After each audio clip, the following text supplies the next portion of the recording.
Hello, welcome. So, originally it was planned to have another Minecraft stream today, but due to availabilities, that has been pushed to Thursday for this week. And so I'm free to do Train Simulator again, which I haven't done in really quite a long while. The last time I did Train Simulator was when we did the full East Coast Main Line from Edinburgh down to London.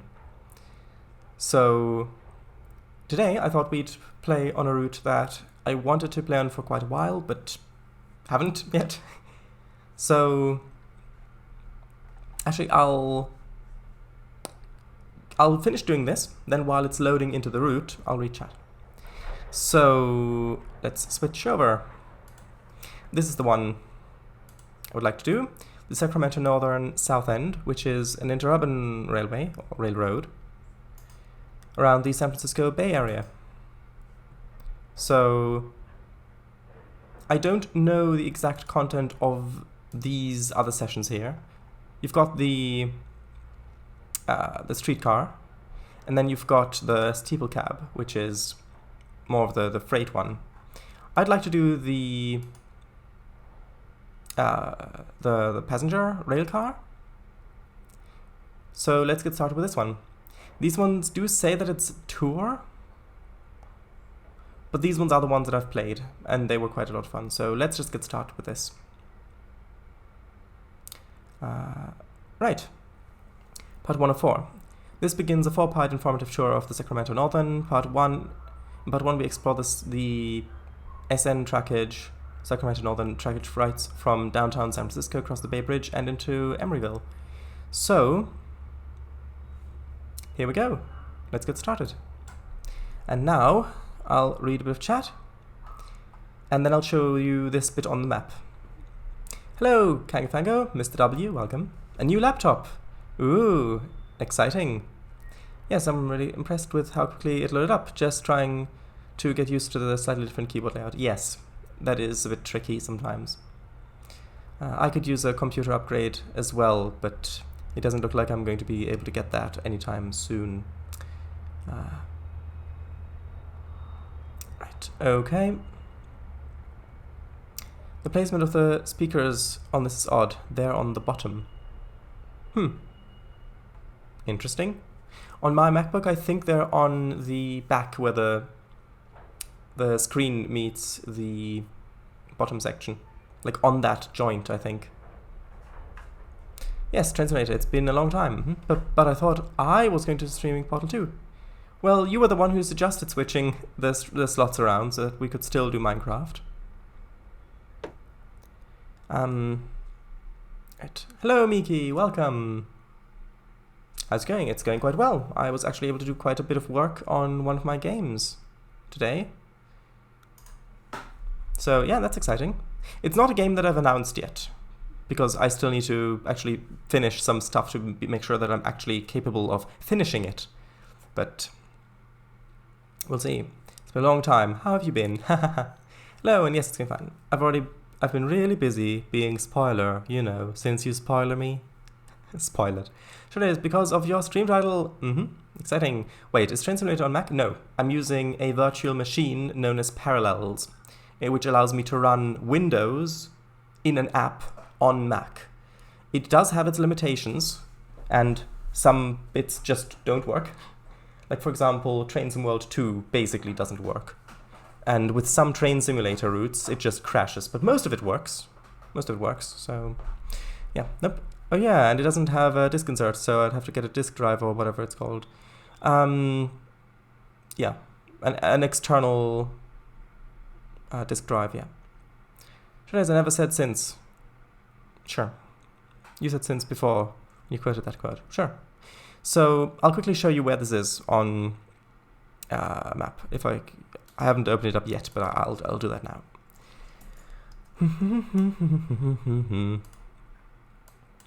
Okay, so if we go over here somewhere, just need to find San Francisco. No, it's further up here. So, which one's the Bay Bridge? I think it's... No, that's the... Oh, that is the Oakland Bay Bridge. So... Wait, then what's the... Oh no, this is the correct one. So the route goes from San Francisco, from down here somewhere, over the Bay Bridge, then up through this area, and then through this bit. And then I think somewhere up to here, or something like that. I believe. So around this bit, I think. I could be mistaken. It's been a long time since I last played it, but I think something like that. And it's set in, I think, the 1940s. And it is an interurban route, which means we've got street running, we've got lots of very nice stuff. So this should be exciting. Let me just quickly read the rest of chat, and then I'll get started reading this, and then we'll get started. External disk thing, yeah, because I've got some games that I download onto the laptop from disks. Yep, very useful. I mean, I've got some external disk drives right there. You can't see them, but yeah. Golden Gate goes north. Yeah. Well, gonna play some Minecraft on Xbox and listen to the stream. Sure, have fun. Nice. I tend to listen to these too. Okay, so let's get started. Driving an interurban on the Bay Bridge can be very tricky. So if you haven't yet run the tutorial scenario or studied the user manual, consider doing so before running this part of the tour. I have done this a few years ago. Welcome to San Francisco. It's 1939. The San Francisco-Oakland Bay Bridge has just opened, and ferry service to and from the East Bay will soon be a thing of the past. Along with automobile traffic, the bridge also carries the train traffic on its lower deck. We are currently in San Francisco's Trans-Bay Terminal, which in reality was torn down a couple years ago. Anyway, located between Mission and Howard Streets. The terminal serves Oakland's key system, Southern Pacific's Interurban Electric Railway, and our Sacramento Northern. The Trans-Bay Terminal is connected to those lines by its 6 platforms and a complex loop system, which with trains arriving from the east side and departing toward the west. The key system uses platforms 1 and through 4, and the other two interurbans share platforms 5 and 6. Close to winter continue. Sure. Bay Bridge lower decks. So let's get started. Okay. As soon as the end platform signal permits, drive us slowly out of the terminal. So let's see if the volume is good. So let's have a look. I think the volume should be fine. So this is our vehicle for today. It is an old interurban passenger rail vehicle, as some might say. Do we have a... Oh yes, we've got a passenger camera as well. Very nice. And I do also really like the look of the inside of this. It looks so cozy with all the wood. Does this classify as a tram? I don't think so. Okay, so that has now cleared.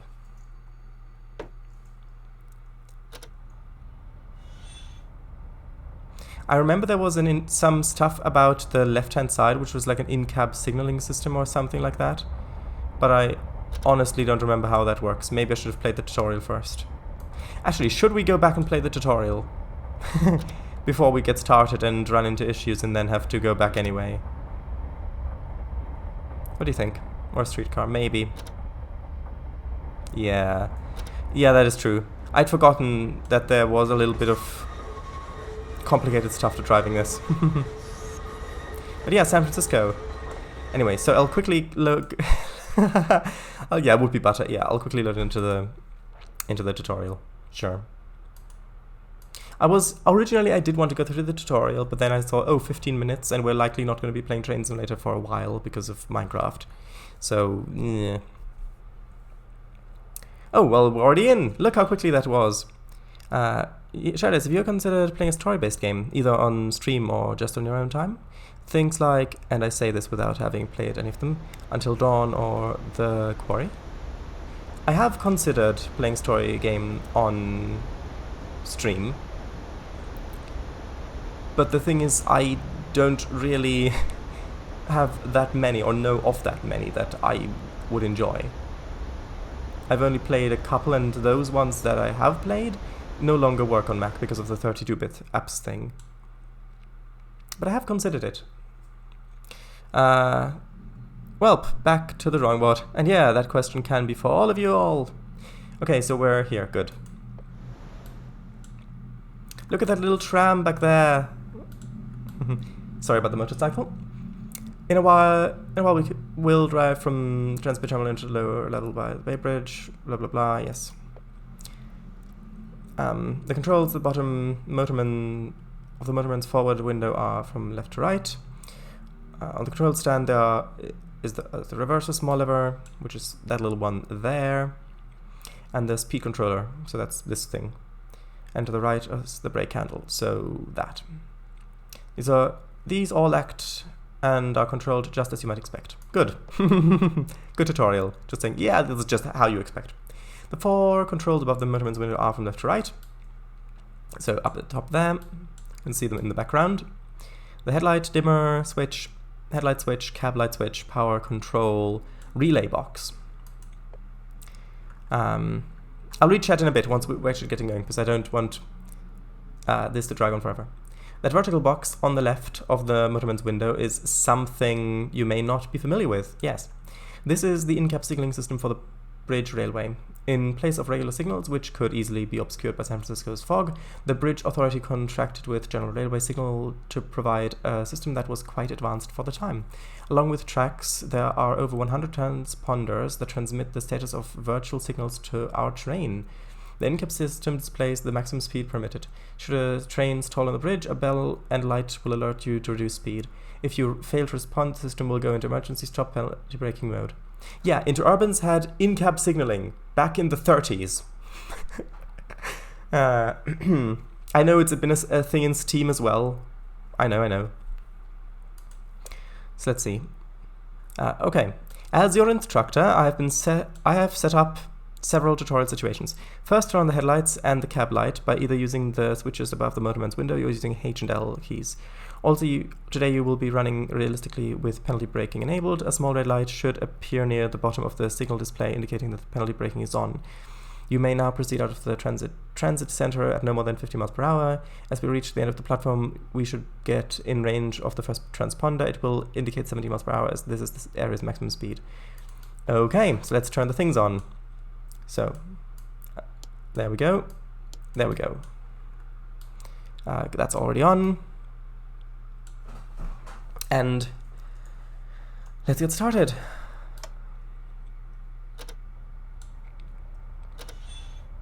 Also, listen to the whistle. And the bell?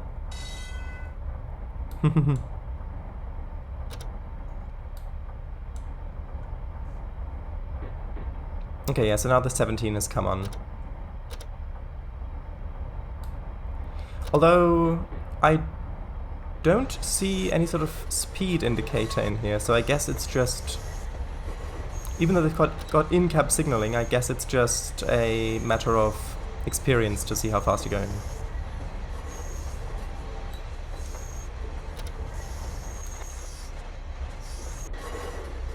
Look at that.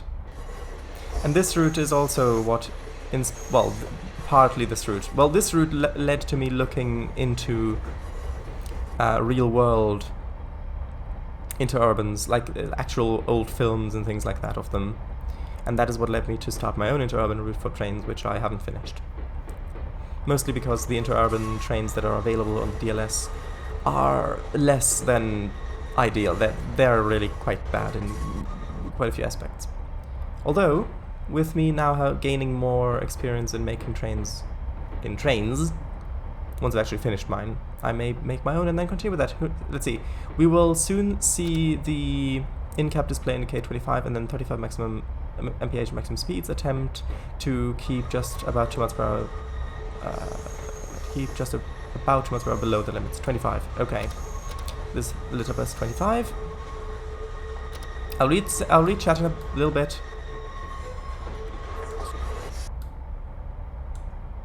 Look at the little lanterns on the outside. Aww.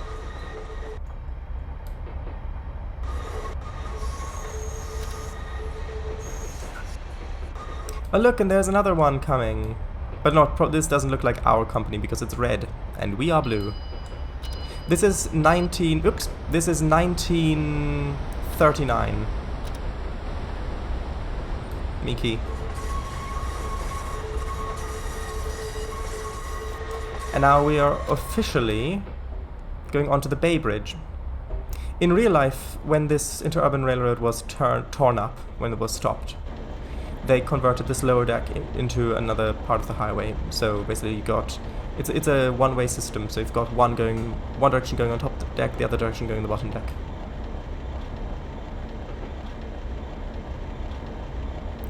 Where are the nuclear vessels?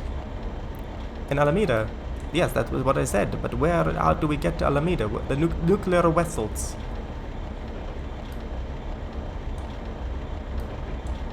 As the train exercise, gradually increase your speed to just above 35 miles per hour. Continue to hold there until I tell you to reduce the speed. Okay.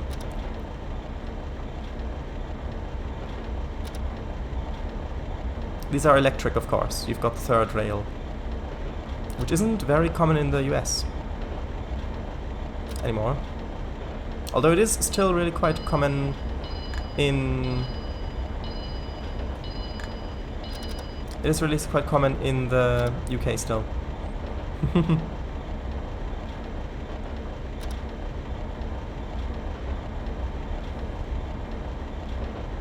And we'll get into some really quite nice hilly countryside territory as well.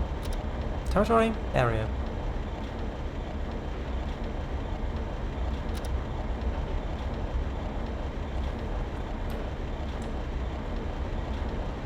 I don't think that there are actually any scenarios with that train on the left, if I recall correctly.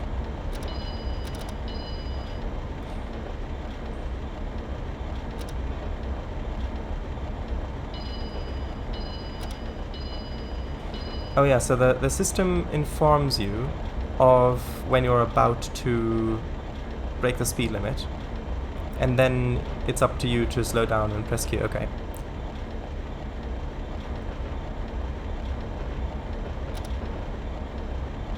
We're going to start going downhill soon, and I can see in the bottom stopping test.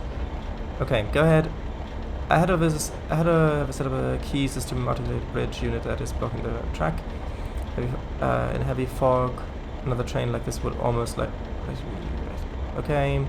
Reduce speed according to in-cab display, and of course stop before colliding with the train, of course.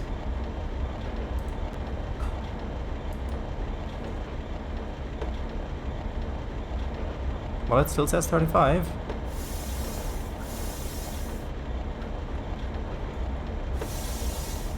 I wonder, is this a...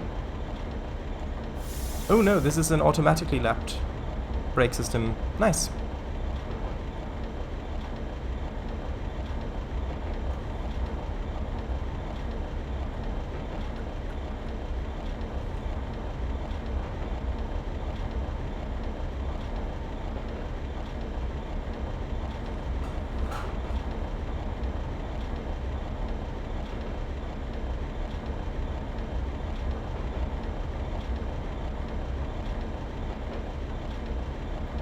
Okay, well, the in-cab signaling thing still says I can go 35. Although I have a feeling that will change very soon. Hopefully.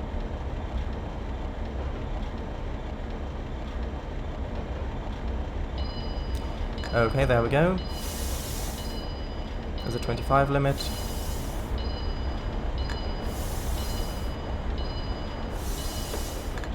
$17.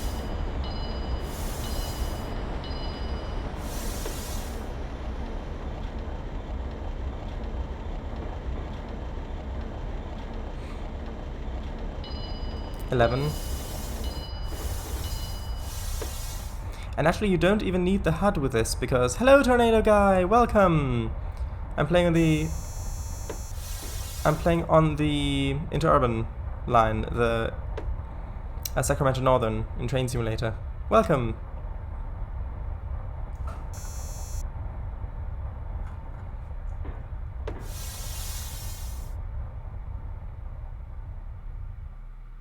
You completed a safe stop.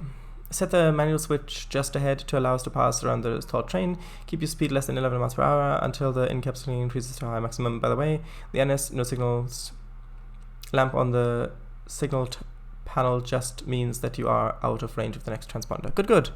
TS Classic. Okay, now it's time to read a little bit of chat. I'll read this a bit quickly. if possible. When I've started, okay. Life is Strange, first chapter. Sure it is. Yeah, I getcha. I've been trying to find some, but it seems a bit too much to pay for a game that just involve click. That's why I probably try mobile ones first, at least. Well, yeah, but in my experience, trying a genre of game but trying a mobile version of it doesn't necessarily give you the best indication of what the genre is actually like. Wait, I've heard of that. Basic premise? Alright. Yeah, I know, okay. And GG1s on the East Coast, see, the issue I have is that with that is that I don't usually like seeing even fictional people stressed or sad or etc., which does limit me quite a bit. It's not really tough at all. There's time machine. There's no time machine. Yeah. Okay.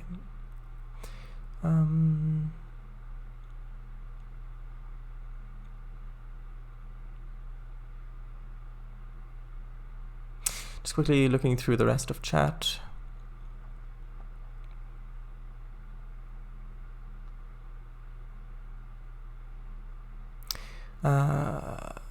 Okay. I just hope that I'd be up for playing it because I need mental energy for stuff like that, which I have not had over the last few days. Right. We don't even need the HUD for this because... Hello, Renegade. Yeah, we don't need the HUD for that because of the alarms. And even though it looks like it toggles the AWS thing on, it doesn't actually stop the train by the looks of things if you slow down in time. Since you hear the sound when you are below the speed limit, you also don't need the speedometer for this bit at least. This was a last-minute replacement for the original. The original plan was Minecraft. Well, yes. A little bit more Minecraft with Kanga Fango and MH2 multiplayer. But due to availability for this week, I'm playing Train Simulator, and then we're gonna play Minecraft on Thursday instead this week. RSE, while the puzzles, yes. Are you in Discord VC? I can reach chat if you want. That would be very helpful if you would like. Yeah. Okay, so yeah, that's pretty much caught up. Okay, so I'll go into Discord VC. That will be very helpful, thank you. Did you know there's also a YouTube personality streamer called Emirichu? Oh, I had no idea. I saw the videos and were recommended a few times, yeah. Probably because of maybe looking at the VODs and it having MH2 in it, and it's quite similar. Okay. I just hope that this is going to work performance-wise. We'll see. Scroll to the bottom. Let's see how quickly your computer opens up Discord. Yep, Discord's open. Took only a few seconds to load. Such a good feeling. Yeah. What did you say about the VODs? Maybe because you were looking at the VODs on YouTube, the uploaded archived streams, with Emichu and Kango Fango. It recommended Emirichu videos as well, because it was in the title, similar to it. Okay, so now I've got to switch the switch. Hello. Hello. Hello, welcome. Hello. I just needed to find the push to talk button on my thing. Oh, hello. I've accidentally turned on toggle keys. Still hear me? Yes. Also, I need to switch over. Hello.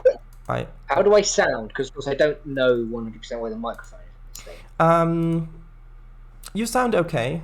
You do sound... the microphone quality is a bit worse than it was last time, but you sound okay, I'd say. In that case, in a bit I might go over there and put them in, because I think they've got a built-in, because I think I've used it before. But I'll probably only do that if it really does get bad. Oh.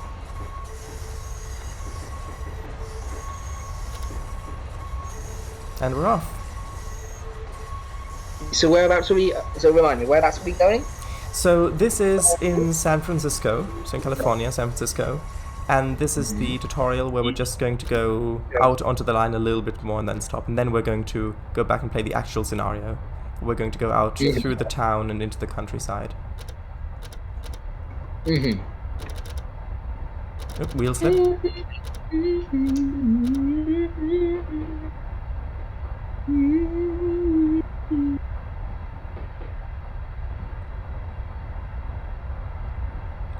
Have you ever heard of interurban railroads before, or railways before? I don't think I have, no. They were a concept where, so you know trams? Well, trams, because trams are technically a railway, but they're just for passengers, and they don't go very fast, and they're just inside towns. Now imagine like a more proper, like a larger railway that also goes into towns and through towns and does street running, but also carries things like cargo and has larger vehicles going over it. Like, for example, this interurban, these passenger cars here. And that's basically an interurban. It also goes between towns or cities that are relatively close together. Mm-hmm. And they were quite popular in the US. There was a time where they were just... a new one was being built every couple years all over the place, basically. But then with the advent of the automobile, well, with the popularity increase of the automobile, it just didn't become feasible to run them, apparently. Okay. Mm-hmm. Kango says, 10 forehand, thanks for the comment. Psycho, a little bit psycho. I can hear you singing, by the way. Oh, can you? Yes. Okay, hang on. I'll just see. Oh. Ah. It's not. Okay, that is a copyrighted song, so that's used. Okay, I'll just switch the settings. I didn't realise. Because, of course, right, I had to log back into Discord. Use settings.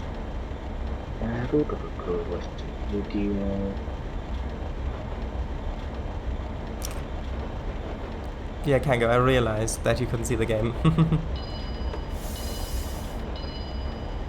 Okay, is it still good? Yep, I can hear you. That's a tad embarrassing. It's fine, don't worry about it. Oh, is this Avamax? What do you mean? Miki.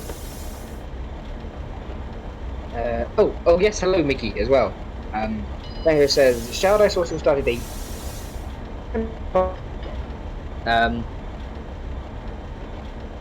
Tango says, Shall Dice also started a great looking interurban route for, I'm trying to remember what the TRS-19.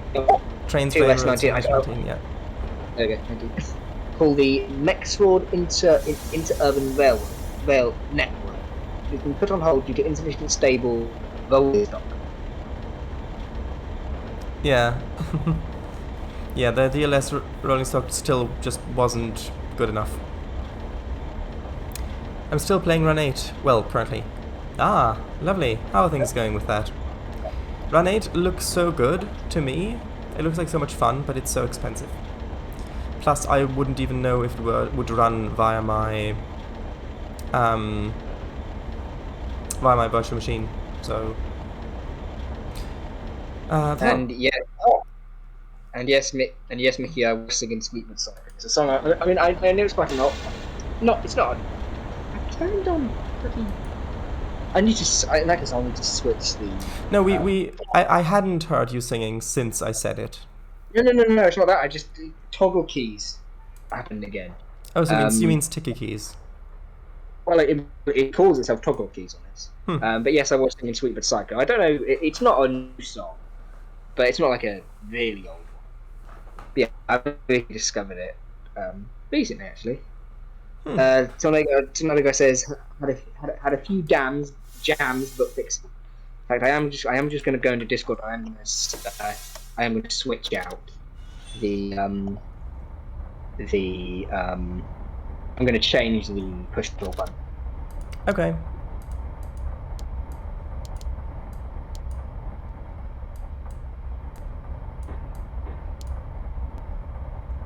So now we're starting the scenario that we originally started again.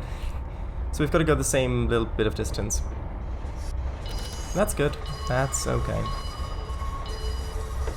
Okay, it's now caps lock, and I guarantee you I'm going to forget. Okay, I'll remember, maybe, and then remind you if I remember. What one do you have it set to?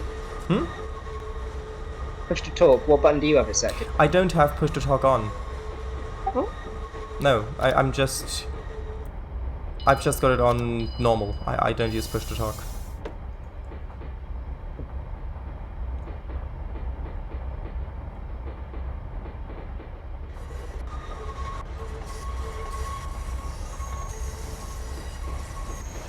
There are also some really quite interesting freight scenarios for this route, where you're driving this steeple cab and you've got to do some switching around with actual street running and things like that.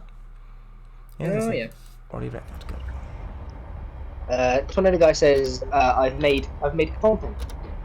And VGR has joined in with Eliza fading in with that's Carol.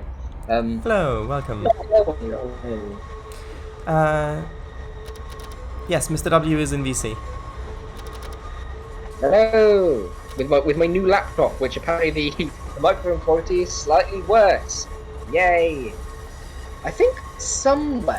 One moment. VGR, if you want to join VC, a couple of things. One, remember to keep it PG, and two, I would appreciate it if you maybe spoke a little bit slower than last time, because I know that you tend to speak really quite fast, and you speak so fast, in fact, that I had trouble keeping up with what you were saying.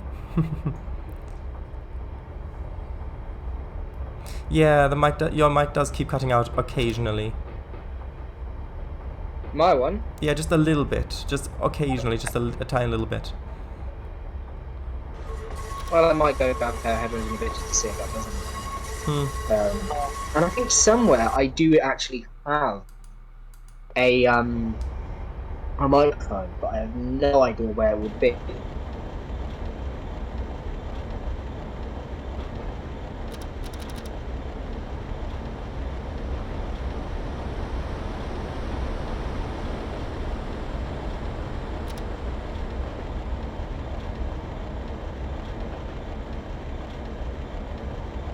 Okay, well, I am just going to have a quick look around for that mic. I'll be back in just a second. Sure. Nope, I can't hear you.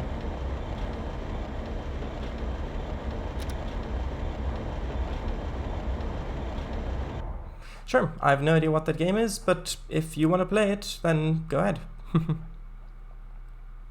We're now passing over the San Francisco's busy waterfront. It is a vibrant commercial shipping area, and not yet a tourist destination.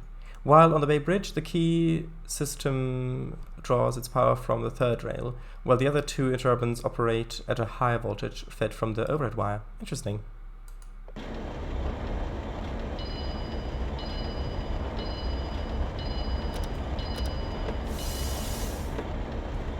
Now, let me quickly just check.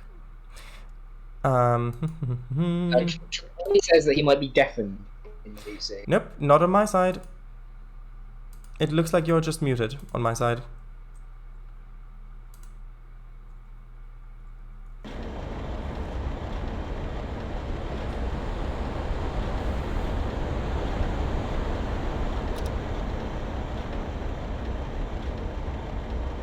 I've driven over this bridge countless times in American Truck Simulator, mostly in this direction too.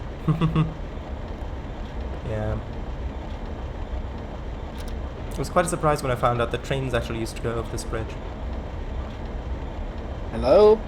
Hello, I can hear you. Hello? Yes, hello, I can hear you.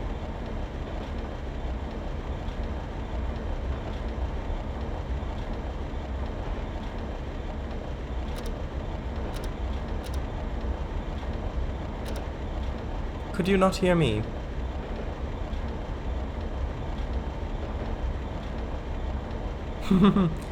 Well, we could hear you. Not that you can hear me say that. Yeah, can you hear me? Yes, I can hear you now. Hello. hear some of the background noise? No, I can't hear any background noise from you. Not yet.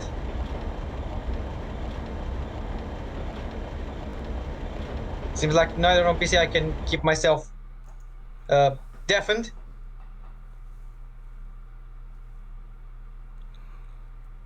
Because it turns off my microphone too.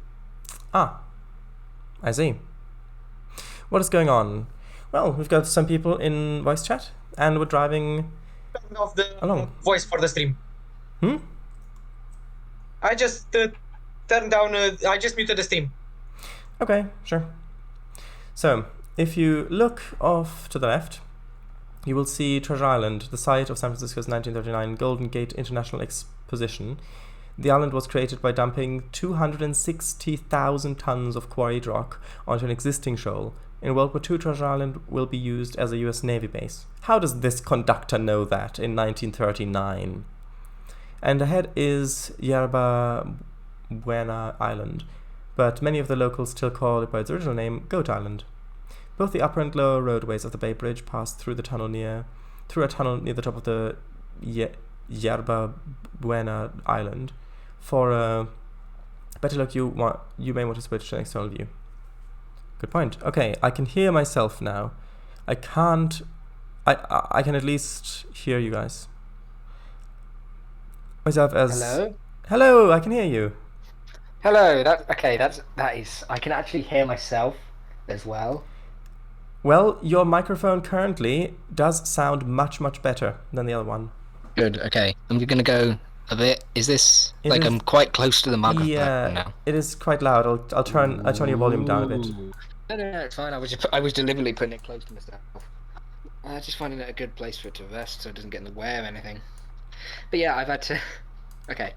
The laptop is also plugged in now. Because I don't want to risk it just dying on me because I don't know what that'll do. I've plugged the microphone into the laptop, which is a Samsung, not Samsung, a Samsung. I plugged that into the laptop, and then I've plugged the headphones. Apparently I'm too quiet. Still? Is everything okay? Kango. Yeah, well, I increased your volume after that. Right. Well, he's not said it's fine. Fine now. There we go. There we go. Hey. So yeah, I've plugged the microphone into the laptop, and I've plugged my headphones into the microphone. So yeah, I have no idea. Yeah, I've got no idea why it doesn't I don't know, maybe it's a thing where it sets the output to the microphone or whatever, but I don't know. The microphone isn't something that it was something that was just given to me. I didn't I didn't oh dear. This is almost oh dear. Something's going on with the stream. No, everything's okay. It's just Windows interrupted me with an update. Oh dear. But it's fine. I'm just gonna see how I sound on the stream.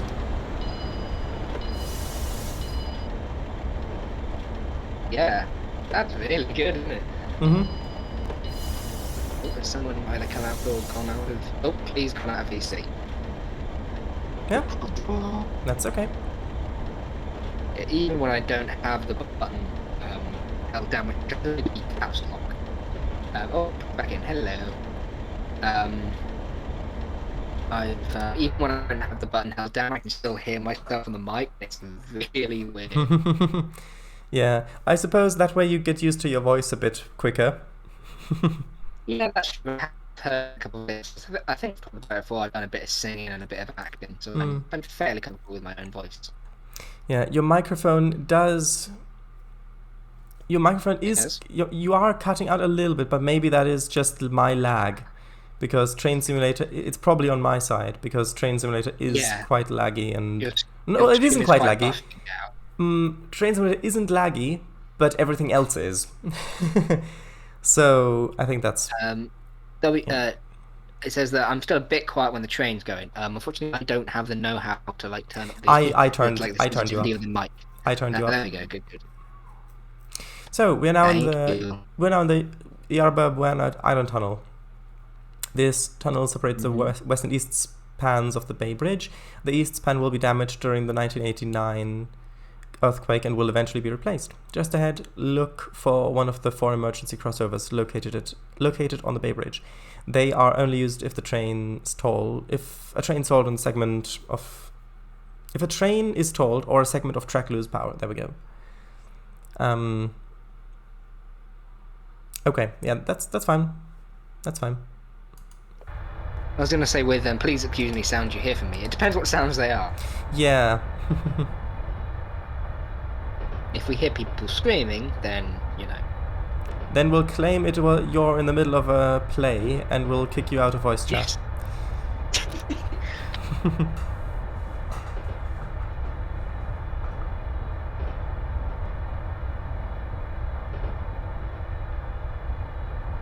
With me being able to hear myself, it feels like, you know those things on YouTube where, like, relaxation or meditation, people have, like, clicking or things like that.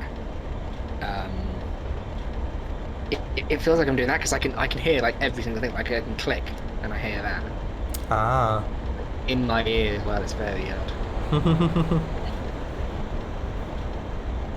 But yeah, it's a lot smoother. Twitches, although it is still lagging a bit. That's that one because I'm using a wireless mouse as well, which I might keep using, might not. Yeah, maybe it's that. But I'm at 360p at the moment, which is higher than 160p, which I usually use. Oh, I see. Yeah, well, the train simulator is usually a little bit stuttery, as is on my side. So if it's just a little stuttery, then that's it.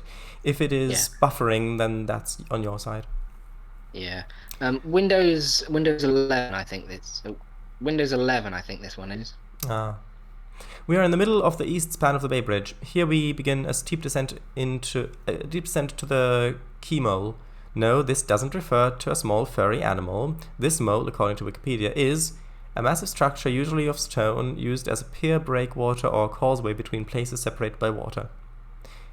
Says, I like how it's like an official train conductor or whatever. Yeah. And they say, according to Wikipedia. Yeah, that is funny, especially since it's 1939. Before the completion of the Bay Bridge, the key pier carried trains from the mole out to a ferry building, where passengers continued their journey to San Francisco. The old ferry buildings were below us, quite a distance from the shore. Right, my friend just called me a girl because the way I look, even though I'm a guy. Well, It depends on how your friend expects you to take that. If it's all in good fun and they know that they haven't hurt you, then I don't see any harm. Hello. It all depends on expectations, how it was meant, I'd say. Yeah. The train conductor said, I'm Lord. Even when I am in the game. If I can hear background noises, I'll let you know. You shouldn't be able to. Yeah, but if I can, I'll let you know. So yeah, you can see. No, I don't think you can hear it because it's recording only the microphone. But then again, if it's recording with the laptop speaker, then you might be able to hear the game when I talk. Yeah, we'll just let you know if it gets in the way of the game's audio. Well, I won't be able to let you know because I can't hear the audio. I turned it all the way down, so you shouldn't be able to hear it. Yeah, that's okay. You should be able to hear it, but very faintly. Yeah.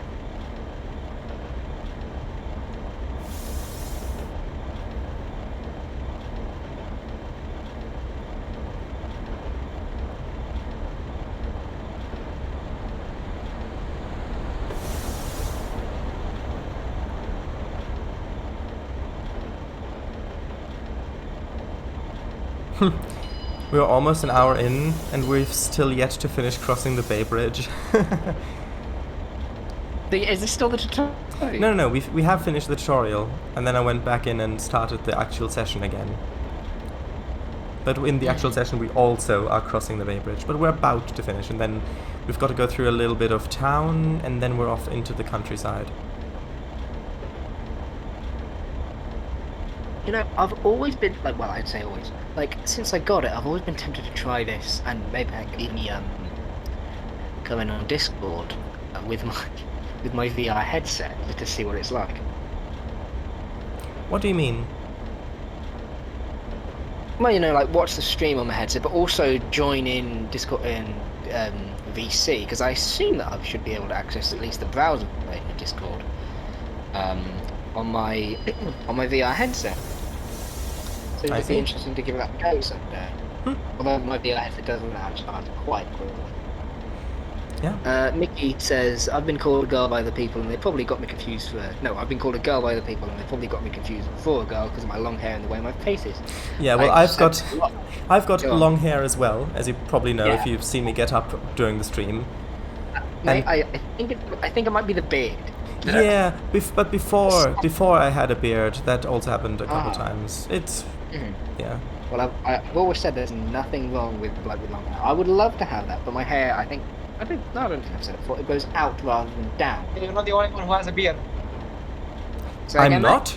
I'm not the only one who has a beard. This is ridiculous. I thought I was the only one. No problem as well. I did have a bit of shave on Sunday. But yeah, I have one as well. We are exiting the Bay Bridge, but the bridge railway continues. The land you see is the key mole. We are still over 2 miles from the original shoreline. Ahead is the new bridge yard, shared by all 3 interurban lines.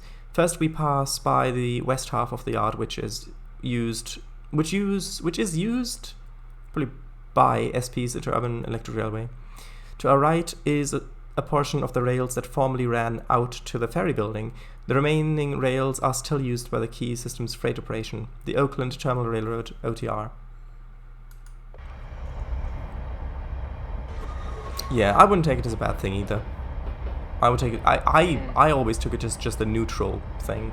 Yeah, I mean, if it's just a if it's just a case of mistaken identity, then you know it's not an insult. Yeah. And it shouldn't be an insult anyway. But you know. Oh yeah, one last thing. If you guys are okay with it, I'll do the rest. I'll chat the rest of the stream in Elisa talk. Again? I didn't understand what you said. Sorry. You said if we're okay with it, you'll watch the rest of the stream in what? No, I'll talk the rest of the stream in Elisa talk. The way she talks.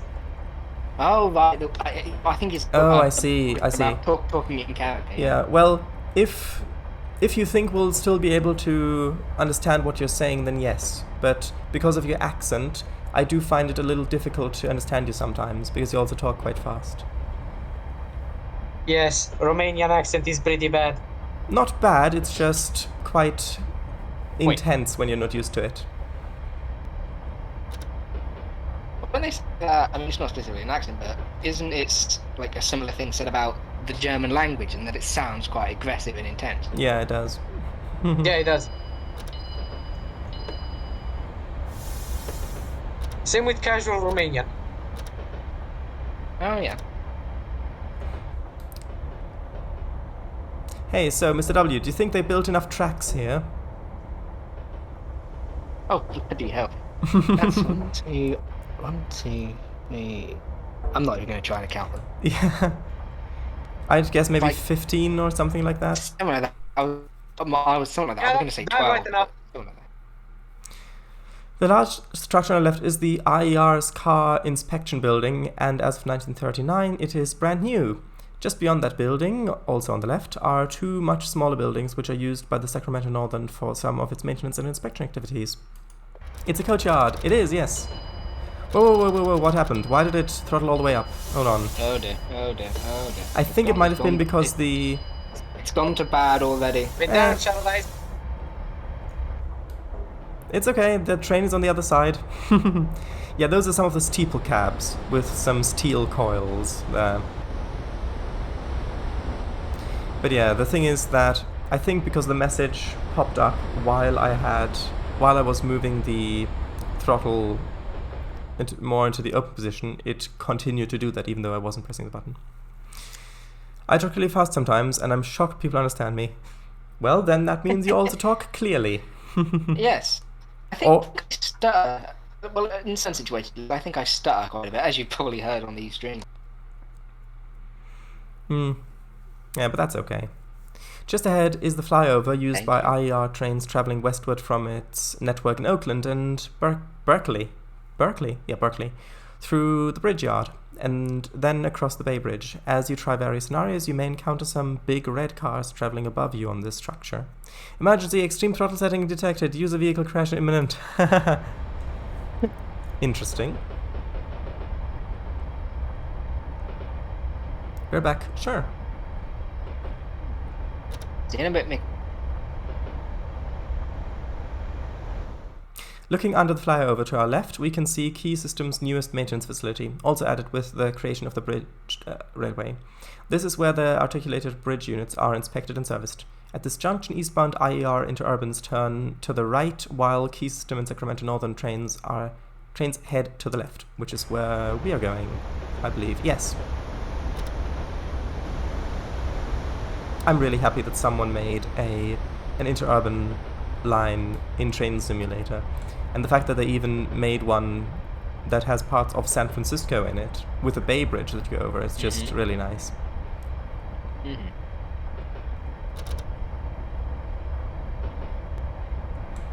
They've even put in little sparks that sometimes appear on the pantograph. Little blue flashes. You might sometimes see if the performance is good actually enough. part of the locomotive. It's part of the locomotive. Yes. What's that sort of that diamond at the top of the train? So what on the train? That diamond-shaped thing on the top. That's of the the train. pantograph. That's how it gets its electricity from the wire above. Right. It's a pantograph.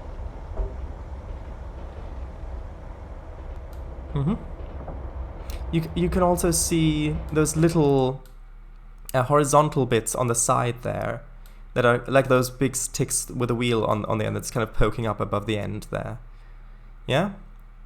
That is also a type of pantograph. It's called a trolley pole, which it can be used for a different type of catenary.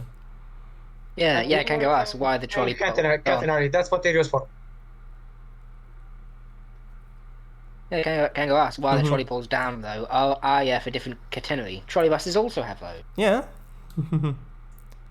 The rail yard is behind us, and the track to the left is the Bridge Railway's westbound main. Ahead is the subway. Not much of an underground as compared with either New York or London, but actually an underpass carrying Bridge Railway traffic beneath the SP and ATSF mainline tracks, so Southern Pacific and what does ATSF stand for? ATSF?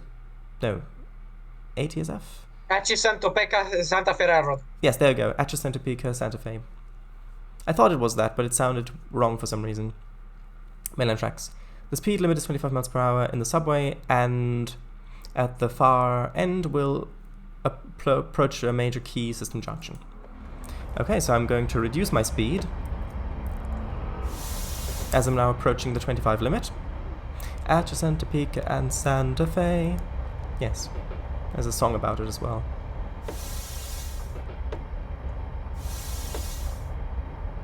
Okay, I better slow down a little bit more, just so I've got a bit of more wiggle room as we're coming down this line. Because it's very steep going down here.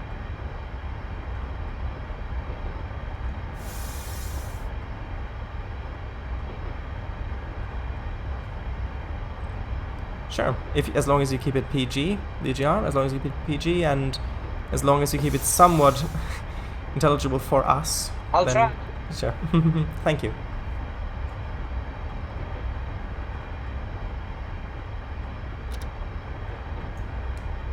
Actually, if you want to see the in-game map, this is what it looks like. This is the in-game map, by the way. Let's have a look.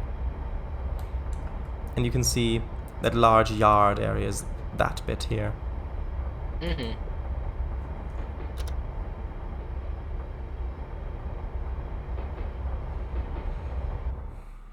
Tower 2, ahead on the right, controls traffic through the yard areas and the busy junction ahead. The tracks branching to the right carry key system articulated down to downtown Oakland via the A and B lines. The SN continues straight ahead, together with the key system's other lines, which are labeled C and H. Also to the right is Key's large Yerba Buena yard. SN leases storage tracks here as well. The big building we just passed is Key's powerhouse. Ahead on the right are several other Key system shop and maintenance buildings. The rain in Spain falls mainly on the bloody plain, without the bloody. I've heard of Santa Fe all the way? No, I can't say I have. Please, what is it?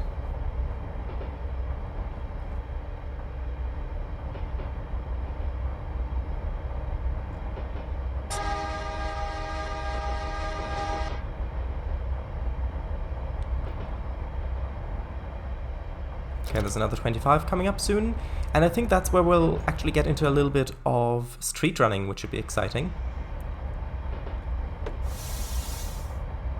Why the trams always? Hmm? Hold on, mic problem. Sorry, could you repeat that, please? Didn't press the C key. Released it by accident. Alright. On the left is ATSF's Emeryville Freight Yard. Shortly we will leave the bridge railway right-of-way and enter the city streets of Oakland on the Key System C line. Stop just before the street ahead and this part of your tour will end. Tango asks, does this locomotive feature a bell? Yes. And he also mentions that I think VGI, you're cutting out of it, which yeah, I think you are a little bit. Mickey goes on to explain Santa Fe all the way. Yeah, it was written in the 60s, I remember. Ah, I don't think I've heard that song, but I'll look it up later. Either. So yeah, this is the bell. Good bell. I'll have to listen to it after the stream because you know I haven't muted. Yeah, that's fine. Just because Kango asked.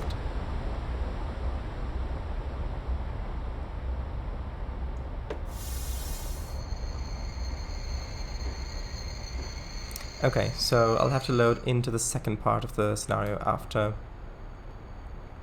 we've stopped here for a while.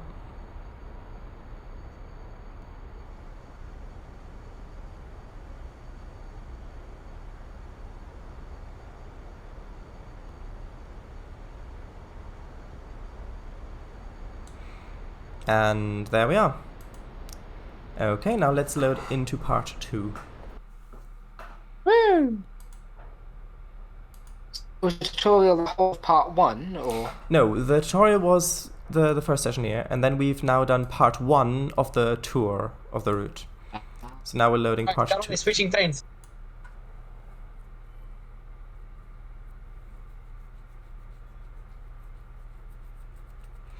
Yeah, I don't think we're actually switching trains. I think it's just...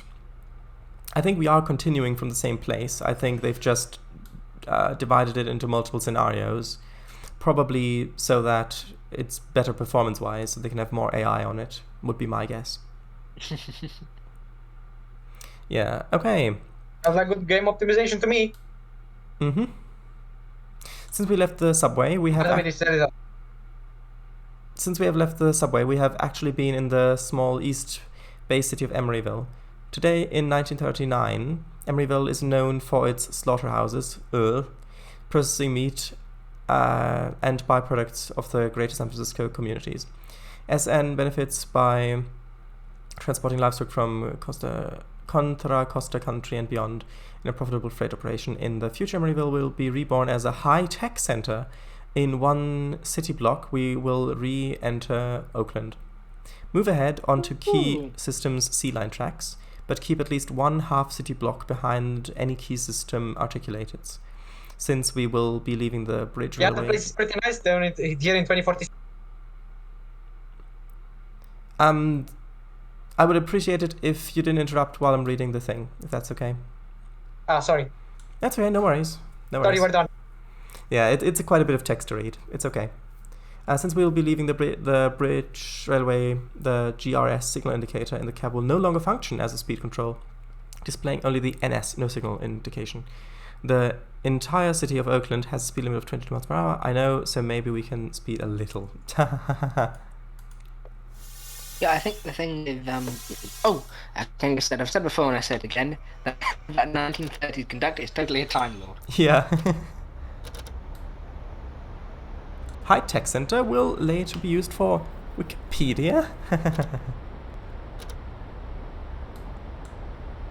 Okay, so this is us getting into the actual street running thing. So you can see some trams on the left, some articulated, and then you can see our more normal, larger train running on the street as well, which is just such a strange sight from my point of view at least, because we don't really have that in the UK much at all.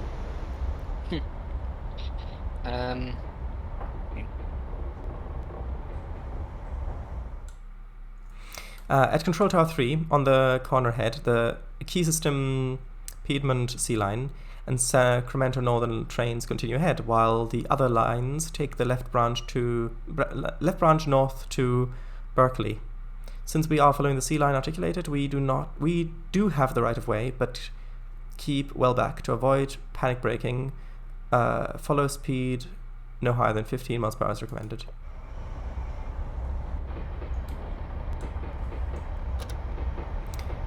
I mean, seriously now. Yeah, I was going to say, Kango says in a GLaDOS first. Hang on. I've not played Portal 2 in so long. High Tech Center. What? Hang on. Will later be used for Wikipedia? I mean, seriously now. That's not good, but... Mickey says, by sparkling water and grilled food and I'm watching the best streamer stream. Aww. Oh? I thought you were watching my stream, but okay. Once past the control tower, we are back in Oakland, turning onto 40th Street on key system Sea Line tracks. 40th is a major Oakland artery with much traffic, both auto and rail. The SN tracks will branch off several blocks ahead, but for this excursion, let's first remain on the 40th and look at the Piedmont neighborhood. Sure.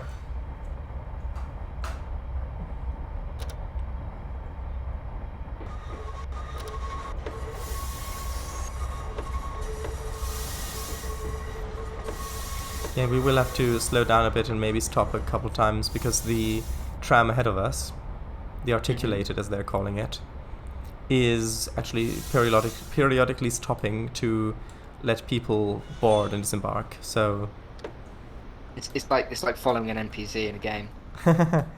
Yes, because that tram up ahead is totally not a non-player character, and this also totally not a game. Yeah. It was more the case of I can't think of any games that do it, but I think there's a couple of famous examples where they have like part of the quest where you're supposed to follow an NPC, and they don't walk as far, like they walk slightly slower than you, so you have to keep stopping and starting. Mm-hmm. Which, I mean, I get why they do that, because if the player stops for some reason, then they should be able to catch up with the NPC.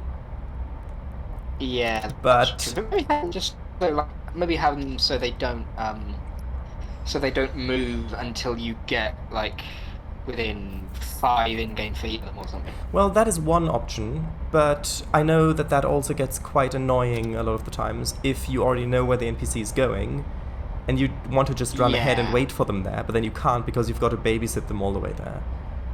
Yeah, one solution. I think there's a problem with that in Skyrim.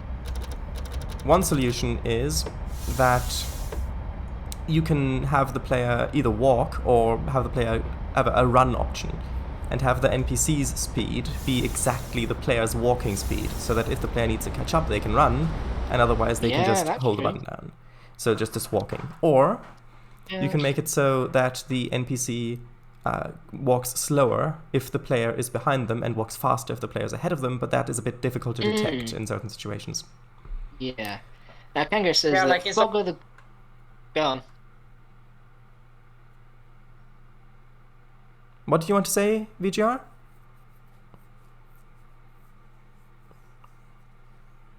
Okay, never mind then. Like in Swords games. Alright, yes. Yeah. Just ahead is Grove Street, which will one day be renamed Martin Luther King Way. Sacred Heart Church sits at the corner. Great. Kango says that Frog of the Great Quest has very slow NPCs that you need to follow. So on a review of the game by YouTube Game Review Nitrorad, I think I have heard of him, yeah, but I don't think I've watched any of his stuff. Probably my favourite game review of the sort is actually a British guy, Cadicarus. I just find him so funny. I mean, I've shown one of your videos to him before, and I said it wasn't really your thing. You've shown one of my videos to him before. No, you said. Other way back.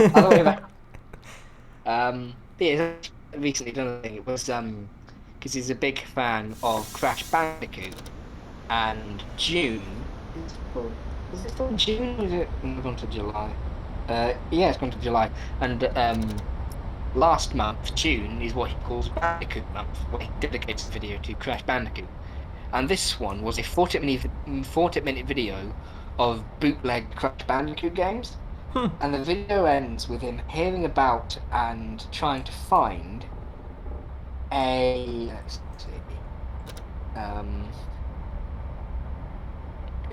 single arcade machine with Crash Bandicoot on it, and he drove for like 3 hours there and 3 hours back to find out that it wasn't actually there, and they switch that machine every 6 months or so. Aww. Yeah, a 6-hour drive just to get for one thing, which will probably not be in the video, be in the video for like 5 minutes. It's dedication. Yeah. Although I suppose Man, that sounds like disappointment to me. Yeah. Although maybe the journey was good. Who knows? Yeah, that's true. I mean, his partner did go with him, so I guess that made it a bit more better. Yeah, I mean, I would love to go traveling more if I had the resources to do so. Hello, Mr. Snipes. Yeah. Welcome. Hello, Mr. Snipes. Oh, I love the suit. Yes, You can it's always nice, come isn't it? aboard Lisa's yacht.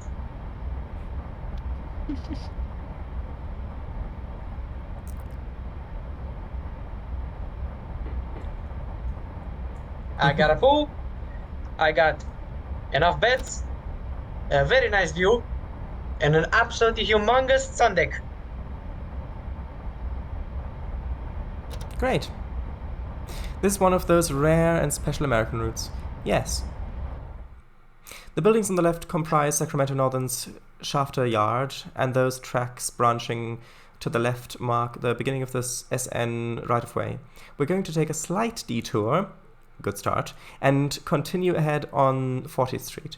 Note the semaphore signal on the right, which regulates traffic both on 40th and into the tiny SN passenger depot, or rather, depot since it's America. Wait for permission to pass if that signal indicates stop. As we pass by, notice how small Shafter Yard is. At one end, 1/2 square blocks it. Is no wonder that the SN must lease additional storage space in the Bridge Yard and Yabira Bueno Yard. Didn't get the last word, sorry. No, sun deck. Yeah, I like Sun I deck, think yes. the thing that you just lie on.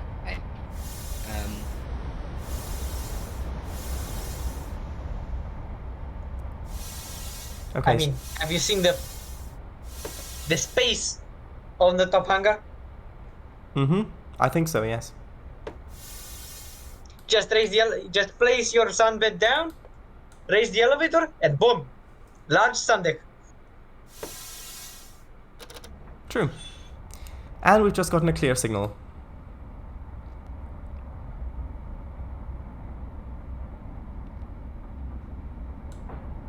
But yeah, Kango, look at that tiny little coach yard on the left.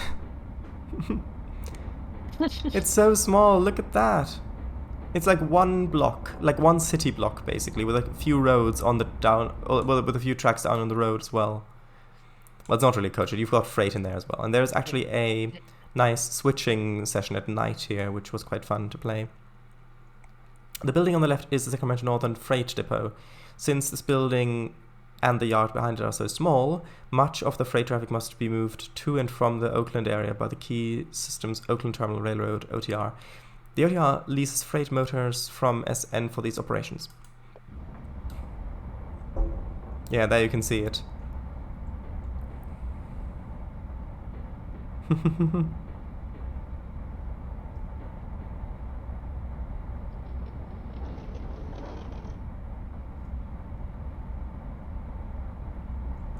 Very nice. And it looks like our friend, the tram, is causing another red signal for us. So let's just slow down for that. The semaphore on the side, which has just gone up to an approach. Kango says, referring to the tram station, that it hasn't grown up to do. Oh yes, with the steeple cab electric loco. Vijay says that Carol says, I love how small and compact these buildings are. Mm-hmm. Kango says that love the way that Oakland's built here, and you've said yeah. Yep, I have. Here, the Key System C line tracks converge to a single line to travel through what's known as the Broadway Cut. The Piedmont Piedmont neighborhood is just beyond the hill, and in the future, when buses replace the rail cars, 40th Street will be extended to connect to this neighborhood. Remain here until the Key System C line car clears the Broadway stop, then drive ahead and stop at Piedmont Station as signals and traffic permit. Well, the signal's just cleared, so actually I'll save first.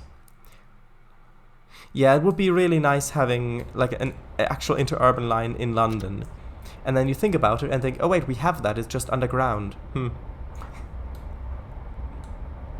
Actually, in the 1800s, there was actually cargo, like goods, being transported via the London Underground. It wasn't just for passengers. And to this day, there are some special trains that still use it for non-passenger trains. Oh, the buildings. Oh, right.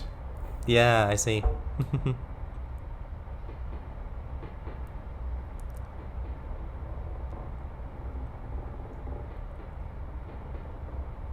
Actually, hold on, I think there might be a signal around this corner, which might be red. So I'm going to start braking a little bit. Now I can hear it in the background, VGR. If that was you. I think it was you. Or is that No, it wasn't me. Oh wait, is that the train? Is that the train making the sound? It might be the train, actually, thinking about it. It sounded like it was being picked up by the microphone, but I may be wrong about that. That's a cargo tube train. Okay, the signal's just cleared. Video says that Carol says, I would love imagining such a thing in London. No, like the buildings, like small warehouses by the water in the early morning. Hear what? Oh yep, and Kango's posted a link. Just gonna check. I thought I heard some sounds in the background, but I think it might have just been the game audio. I might have just mistaken it. Okay, and this here ends part 2 of our scenario. Yeah, it's a the link. I was gonna say, there you go. It's a link of a blue. I don't know the specifications, so I'm just going to call it a yellow train. Looks like diesel, but again, that's very limited knowledge that I have of it. A cargo tube train using the London Underground. It's actually an electric train. You can see. Well, it looks like, but you can see on the left, you can see the little shoes, the pickup shoes on the third rail. Oh yeah, I think I know. Yeah, that's how it gets its electricity. Although it may also have a battery now that I'm. Oh yes, Alana battery loco. It might. Yeah, so Probably got both. I am then. just going to go turn on. I am just going to go turn on the light because I can barely see the keyboard. Sure. Okay, part 3. Travel from Piedmont through North Oakland via Essence Shafter Yard, which makes the entry to Sacramento Northern right of way. We will make the steep climb into the Oakland Hills, pass through the Redwood Tunnel, then continue through picturesque Redwood Canyon into the foothills of Contra Costa Country. Okay, well, thanks for coming in. All right. Well, we'll see you in a bit. We'll see you in a bit. VGR. The storm outside got really intense. We'll see you in a bit, mate. Storm. Yes, I'm lucky we don't have a storm because my windows are open. It's really weird because it's quite cloudy, but it's not like rain or anything, and it still feels decently hot. Yeah. Like I've been able to spend the majority of the day in a pair of in my pajama shorts because I've had a pajama day today. Summer's nice, isn't it? Yeah, I mean this is a British summer, so Yeah. I know. Although I said like a few weeks wasn't like a few weeks ago we had a heat wave or something, like a very high temperature recorded or something like that. Yeah, it was really hot in 2018. I remember the heat wave. I was in costume, multiple layers. Anyway, we have outside, by the way, in the sun. We have walked to the west end of our train and entered the cab of unit 1003 or 1003. We will travel back through the Broadway cut to Essence Shafter Yard. When you're ready, hit the gong, head back along 40th and stop at Opal Street just before entering the yard. Okay, let me just turn on the lights. Sure it is. He is a Time Lord. We will travel back in time. Done.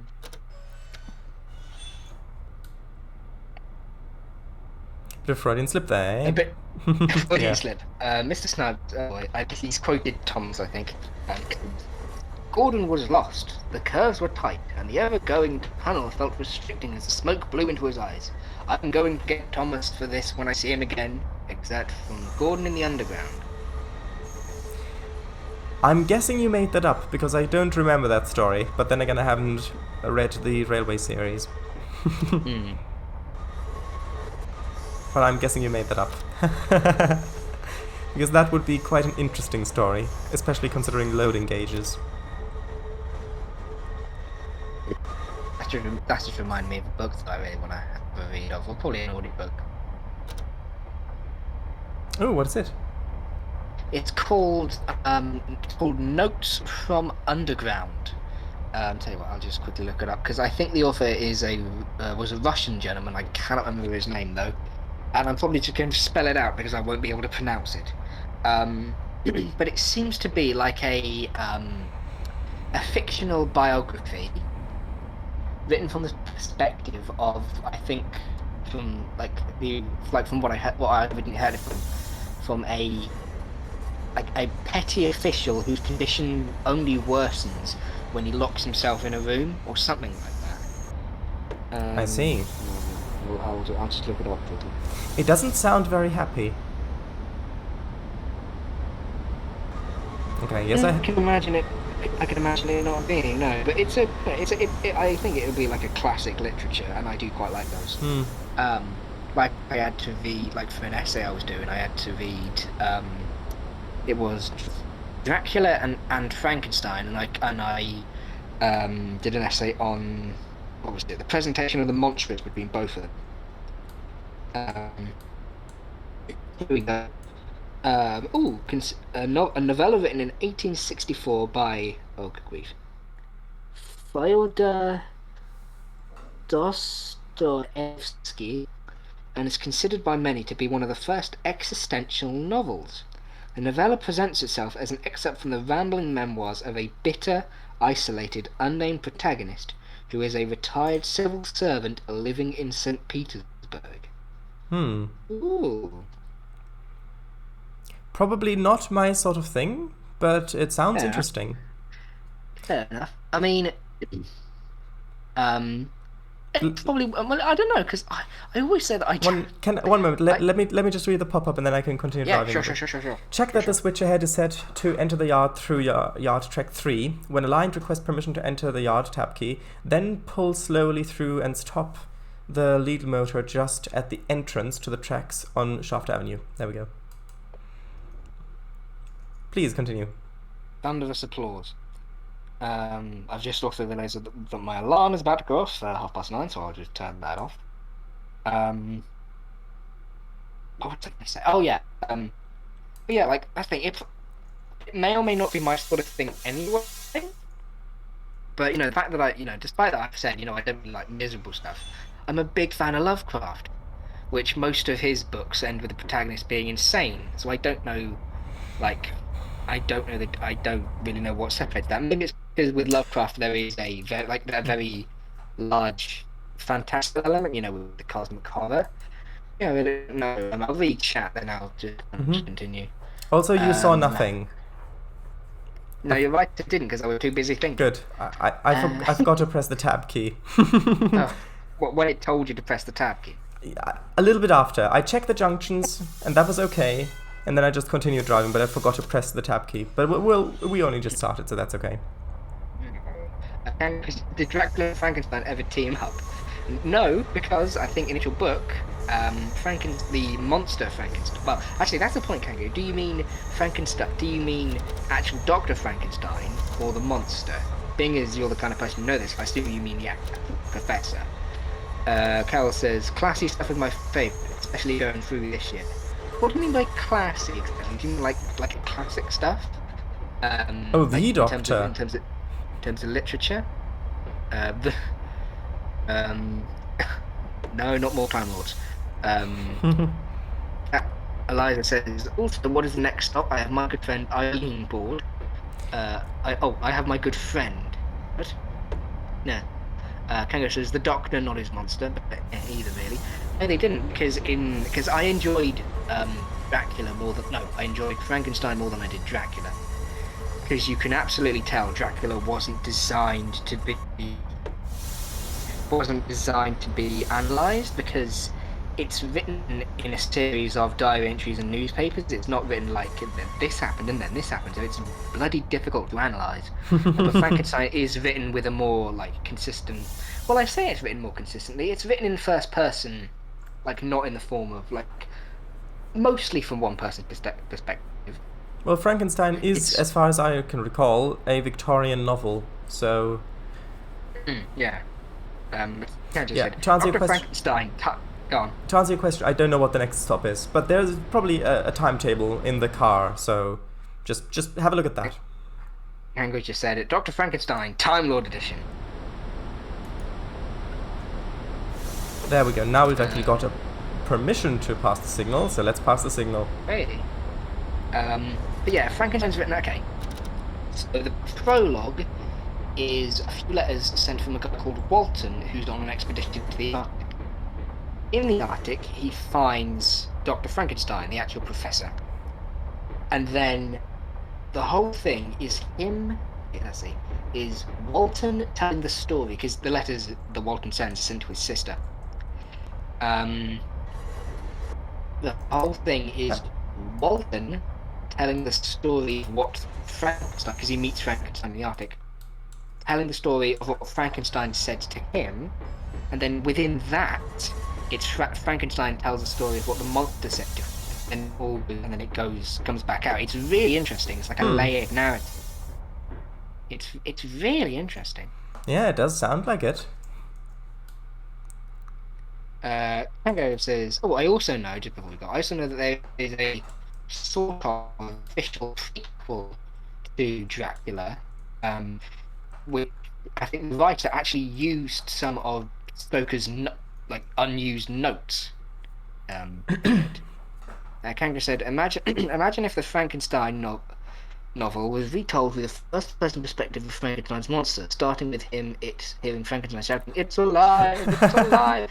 That's the thing. Midway through it, you do get that thing of the monster telling his story up to the time where he sort of meets Frankenstein for the second time or so. But yeah, I did quite enjoy Frankenstein. we should be clear of traffic. So now is a good time to take a brief look around at the yard facilities. To the left and behind our motor are the eastbound and westbound passenger stops. You may use the free movement 8 key to explore the yard. Do not drive on until granted permission to do so. Yeah, fine, sure, of course. Yeah, sure. There, you can see... Go on. You can see the yard in a bit more detail. Look, it's just one city block. That's the entire yard. Look at that. Oh, blimey. Yeah. That is quite small, isn't it? And I didn't get a proper chance to see it, how small it was. But bloody hell. And for American standards, a lot of the yards are like over a mile long. And they've got... A lot of them have like dozens of tracks and things like that. And then you've got this tiny little thing for this little interurban railway. Above the eastbound station is the SN control tower, which controls the yard as well as the junction out on 40th Street. Look for the long canopy on the second floor.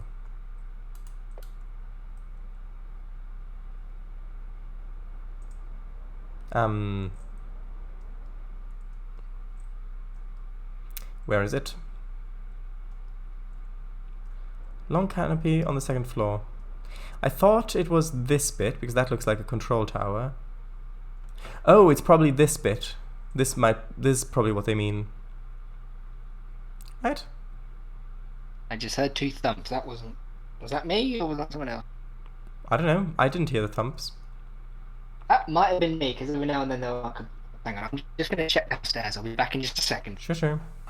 To our left is the car barn, and on our right is the service building. Some of the smaller structures house electrical gear and sand supplies. When you are done looking at the yard, proceed ahead onto Shaft Avenue. This is a residential neighborhood that grew up around Sacramento Northern tracks well after they were originally installed. Interesting. Did they mean the sign on that large building? I don't know. Sure is. Inadvertently streams a spooker stream. I can only guess at what a spooker's stream means. And we're off. Not spook. Well, Ghost Lady hasn't shown up recently, so... Although who knows, maybe when I do some more game development, maybe she'll come back.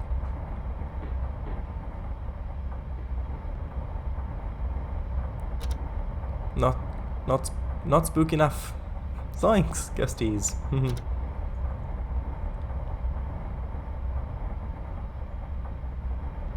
Haha, our friend is taking a while checking upstairs. Yeah. I hope Mr. W hasn't had an unfortunate accident. Perhaps you are wondering why the NS tracks are so close to the parked cars. Yes, I was totally wondering that. Answer, the tracks were placed in anticipation of adding a second track on the other side of the road. It didn't happen! Yeah, so yeah, with the tracks being so close to the side, not actually in the middle of the road. Like Zoing, Scoob. I'm sure his 961 would have liked that baby coach yard. Yes. Hello, I'm back. Hello, did you find any ghosts? No, we're talking about ghosties now. Has Ghost Lady finally made her return? Well, you said you were checking upstairs because of sounds. That was downstairs, but yeah. Okay, and then... It might have been something outside or something, I don't know. Like, every now and then spawn to the floor, so maybe that's something to do with it. Ah. Yeah, and then Mr. Snipes said about inadvertently streaming a spooker stream. And then I said that Ghost Lady hasn't been around recently, actually for quite a while. I can see that, yeah. But she might come back once I do a little bit more game development live. Because I think she really enjoyed those streams. Yeah. I think those... What do you reckon it was about them that particularly attracted the paranormal? Well, or do you reckon it was just her personality that it attracted? Maybe. But I was streaming Ghostly Venture, the game development, so... Oh, yes, that's true. Yeah. Although, if I do start streaming again, I'm not sure if it would be that game or... like, start streaming game development, I'm not sure if it would be that game, or just whatever I'm currently working on. I've seen that you've been walkthroughing a living art. Are you doing that on stream, or are you doing that like just as a walkthrough and then putting it onto the YouTube channel?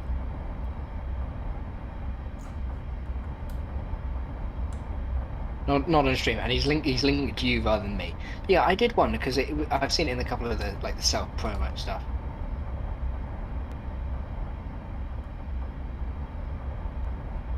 Yeah, I think Kango did a really good job with that, like speaking quite very clearly and showcasing the game and things like that. Oh, I thought it would just be like a voiceless one. In okay. No. Must check them out. Let's go with commentary. Oh. Okay, College Avenue is the next stop. Where we'll be there at. Well, actually, it is the next stop, but we're not stopping there. Yeah, I've also just over the microphone.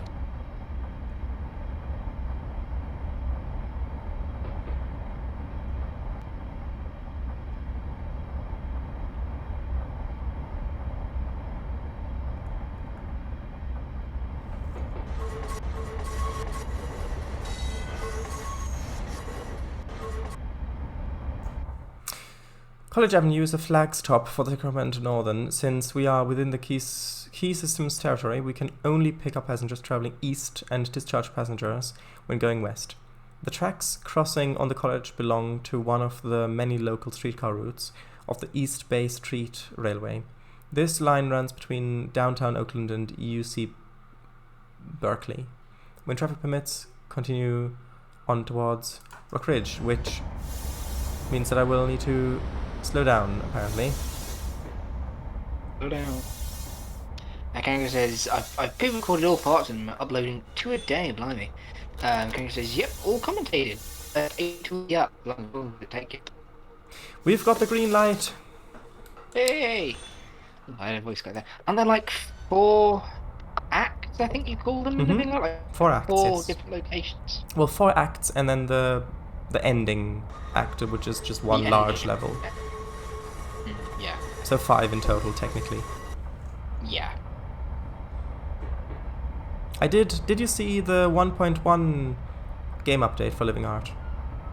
No, When I announced it. Well, it's basically a whole bunch of bug fixes and minor improvements and some graphical enhancements as well and things like that. Actually, that's a point. I'll need to put on to put the previous version of Living Art onto this laptop. Should still work. And all the cough entity to cough. Yeah, the update also has quite a bit of optimization regarding the final act thing, because Oh yes, I remember when I played it. It was quite laggy. Yeah. So how do you like if you see like a cutscene or something or whatever, and you see it is laggy. How do you optimize that? That's it. 1 moment. I'll quickly read the message first. Now we leave city streets and enter the SN's private right-of-way. Although the Sacramento Northern uses train orders, primitive block signals were installed along the private right-of-way as an additional safety feature to allow high-speed passenger train travel continue through Rock Ridge without stopping. Well, if I'm in an area in a game that I'm making and it's laggy, then usually it's laggy as I'm developing something. Like I've just made a bit. I've just made a new bit, and now it's laggy. So then I know something about what I've just added is causing lag. If that's not the case, if I've already completed it and then later on I find out, well, actually the performance isn't quite good on older machines, something like that, then it's just a case of experience, really. Like, for example, if a lot of scripts are running per frame, a lot of update calls, that's laggy. Or if there are a lot of physics objects or individual objects that are being rendered that don't need to be rendered, so occluding some of those where not needed. Or even sounds, having lots of sounds playing at the same time, or objects being instantiated or deleted. So it's just a matter of experience, really. I'll let you read this, then Yeah. because I think there's still a bit of delay on mine. That's why I keep cutting into you accidentally. That's okay, never mind. When you've read that, I'll just read a little bit of the chat. Okay, thank you. Rock Ridge is the usual first stop outside of key systems territory. The land to the right was purchased for a SN freight and service yard, but local community opposition never allowed the railroad to develop these facilities. Here begins the very steep 4% grade out of Oakland to Costa Country. Interesting. There we go. Kango says, yes, Living Art version 1.1. There's also 3 more paintings in Act 1. A hammerhead shark, a face, and one based on Galveston Towers. The latter two had been contributed by moi. Mhm. What did you use to make that art, Kango? And a mossy minecart variant's been added too. Looks great as well. He used the same app that I used, which is Sprite. It does cost money, but it is well worth it. Like, it is really... Oh, yes, I think I remember you mentioning that. Yeah, if you want to do pixel art, that is really, really great. Like, it's just got so many... It's optimized towards doing exactly the thing that it's supposed to do. Plus, you can also do animations with it. It has onion layering and things like that. Mr. Snipes, hello. Says, even I have a Sprite because it's fun to use. Is it like a one-time payment, or do you have to pay multiple? Pay each month for it? When I bought it, it was a one-time payment, and I think that it's still the same. But you'd have to check the website. Yeah, but I think it's a one-time payment still. Kango says there's also onion skinning, and then just yes. Kango says That's what I meant. Yeah, I remember seeing the beetle, and Kango says yep, one time. Sweet. I'd probably have a look at it first to see what it could do. Yeah, even though it might be nice to have, because I don't want to waste money on it if I'm just not going to use it, or again like have the mental energy to use it a lot of the time. But you do also get updates for free with that. Hey. So. Okay, so it's currently stand at 11 quid on Steam, and there's a link to Steam. That's the thing. With this, I may be able to start. Like, I might feel comfortable enough that my laptop can take. Like, it's not a gaming laptop by any stretch of the imagination, but it might be enough to run certain stuff. Like, so I may. It'll probably be in the future, but I may be able to join like Human Fall Flat or Minecraft or things like that from the laptop. Oh, well, that would be very nice to have you. It would be great, yeah. And I think just having a Steam account will just give me more variety for stuff. Cause oh, yeah. Then it'll mean that I won't have to... well, it depends, because, like... Can I read the message first? Yeah, sure. Okay. Lake Temskel lies on our right. Created by building a dam across Temskel Creek, it is currently part of Oakland's water supply. The lake's size was reduced in the 1920s, and in the future it will become part of a recreation area. To the left will soon be running parallel. We will soon be running parallel to the active Hayward earthquake fault. Ooh. Yeah, it is well designed and easy to learn and use. Yes, definitely. I can definitely highly recommend Sprite. Yeah, because regarding getting a Steam thing, I mean, like a game. I've been considering getting a PS4 for quite a while now, because there are just some games that I'd want on it. But if those games are are on Steam, my laptop can run them, then that's ideal. But I mean, to be fair, the game that I most want is which is a AAA thing, and it might not run on the laptop. I didn't catch that name, sorry.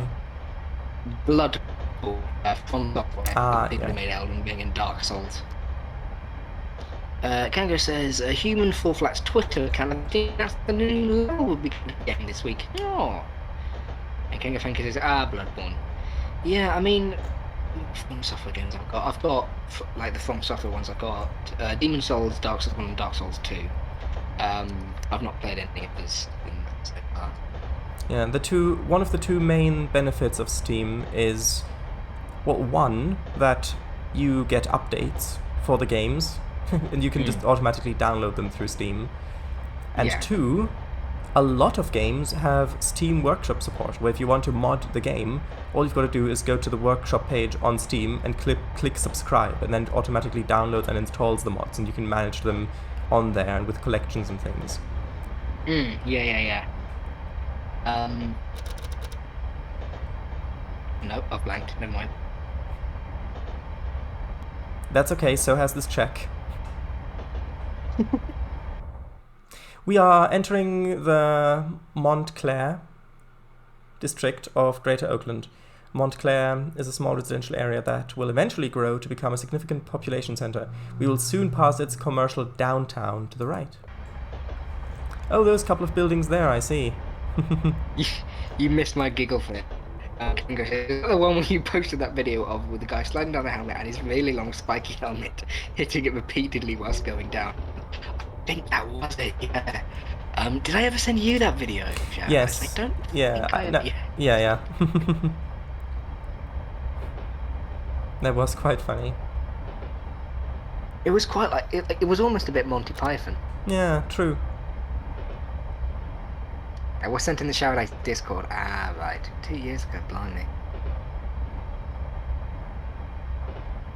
We've got about 10 minutes left.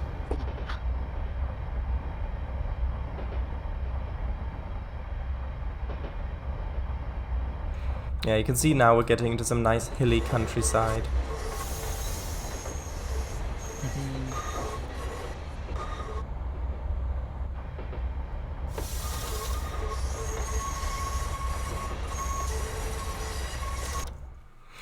This cut through the East Bay Hills across the Hayward Fault. Since leaving Oakland, the line has climbed 760 feet in only 5.5 miles.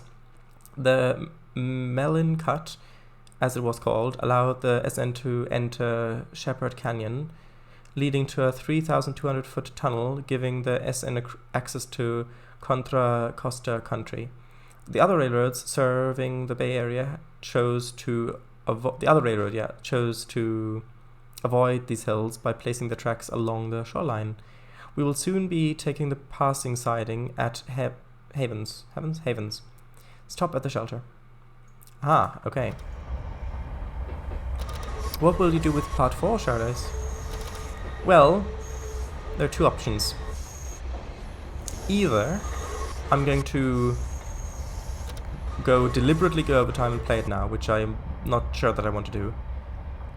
And the other option is that I play it whenever I get a chance to play Train Simulator again, which is probably going to be in quite a while. Because I am really enjoying Minecraft with you and Emichu, and yeah, so those are the two options.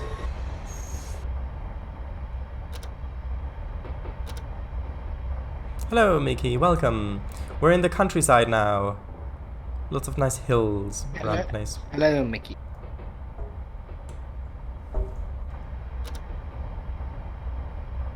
Or I can just start Part 4 now and we can see how far we get. If you do that, I will probably be going to bed. Well, not to bed, but I will probably be going off before then. Like in about 10 minutes. Yeah. Well, I did mean to see how far we get in those 10 minutes.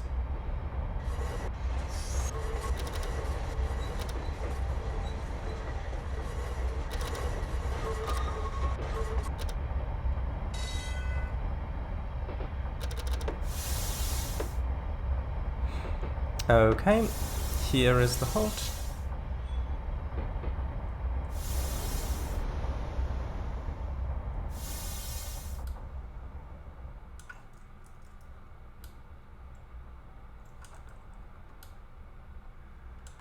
Oh, that's a bit too zoomed in too far.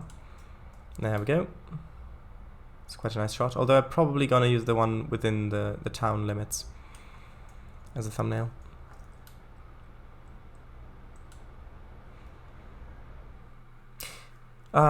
Heavens is a track maintenance center for working the rails and wire. That rather elaborate shelter was built by a land developer in the hopes of attracting buyers. Doesn't look like that worked. Continue ahead through the tunnel into Contra Costa country. Oh wait, this doesn't end part 4 apparently. Wait, what? Wait, how far do we have to go still in this? Oh, we've actually still got a little while to go in this. Okay, so I thought this... Oh dear. And no, that's good. I think we can do it in this time. We've only got a couple miles to go. But if you want to go ahead of... If you want to go on when the stream officially ends, of course, you're more than welcome to do so. I don't want to keep you here. No. The thing is, my laptop is far quicker to load up now. It's not so much of an issue. Oh, right. Okay, camera's placed in the store. That's Uncle Milliam. Please open up, sir. Milliam. Yes. I'm in. Oh, my mace just lying there. It was probably the this again. It was probably the Bottisan ghost. Yes, George. Be cautious and vigilant.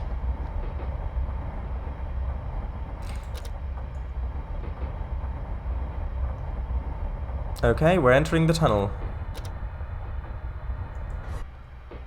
Let's see how the lighting actually looks in the thing in the tunnel.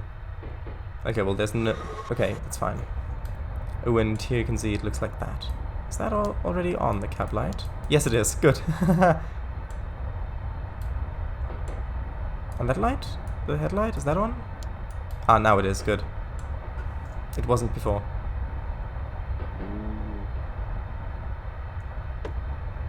And the nice thing is also you can just look around this entire cab as you're going.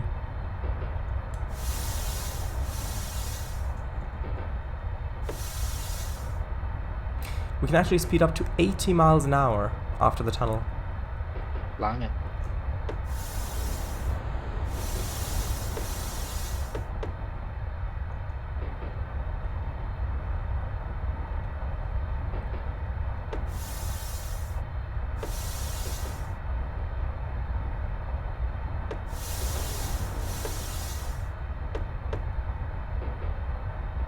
Yeah, I know. Low photon count. Sure.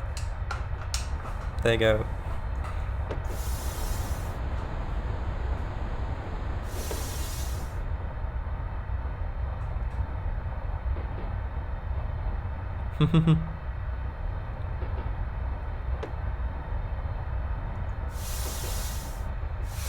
Okay.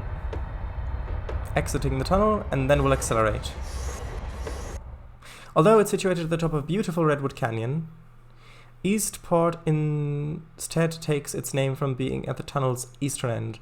Note the maintenance buildings surrounding the portal and the small substation. The speed limit will soon appear as 80 miles per hour. However, speeds beyond the metropolitan area are at the driver's discretion, based on maintaining safety and comfort. Safety restrictions will appear at certain points as necessitated by track conditions and other factors.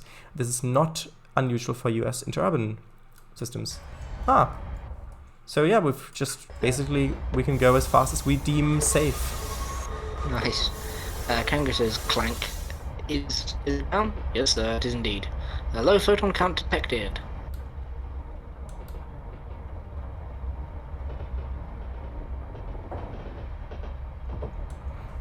Okay, so we're accelerating 45 miles per hour, 50, 55, 60-ish. Yep, 60. Rapidly approaching canyon. Cut off after detected. What do you mean? Push to talk? I don't know. Kanga says something cut off. I didn't say detect. I didn't say detected.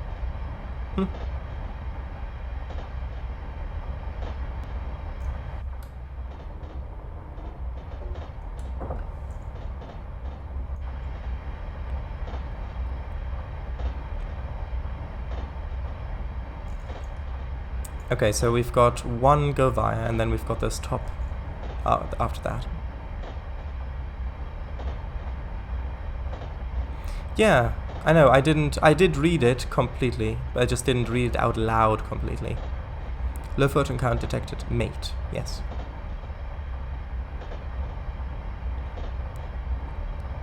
So we're going to be racing past Canyon, which is just coming up. And then after that is going to be the last stop where the scenario will end. Most of the canyon's land has been set aside as a nature preserve to protect its trees and the watershed. The homes of a few long-term residents are clustered on the left side of the tracks. Start to reduce your speed as we are assigned to take the siding in Pinehurst. Sure, so that seems like a good idea, because there's a 20 coming up.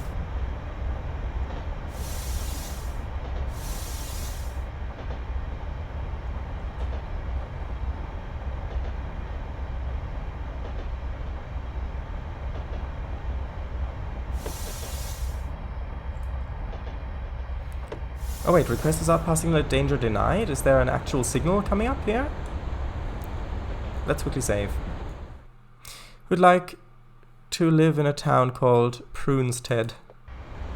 Well, as long as it's not Prudestead, we're fine.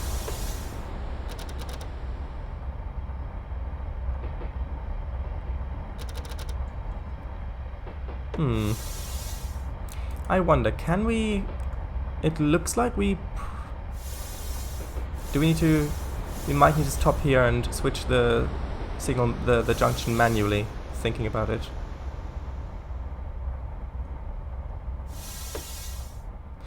Yes, there we go. That's what we had to do.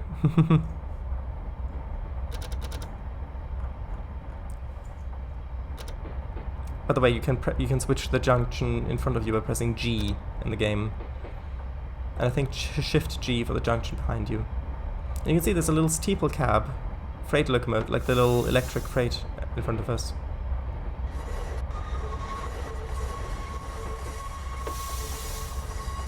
Okay, and this is where the session ends, at Pinehurst. And then we've got part 4, but I don't think we're gonna do part 4 this time around. Save that for later. So there we go. It'd be nice if they had made some actual redwood tree assets for this, but I can understand why they didn't. Maybe they tried and it didn't look good. So, there we are. Woo! Well, can I at least take a pic? Yeah, sure, go ahead, take a picture. And you need a thumbnail as well. I've already taken a few screenshots.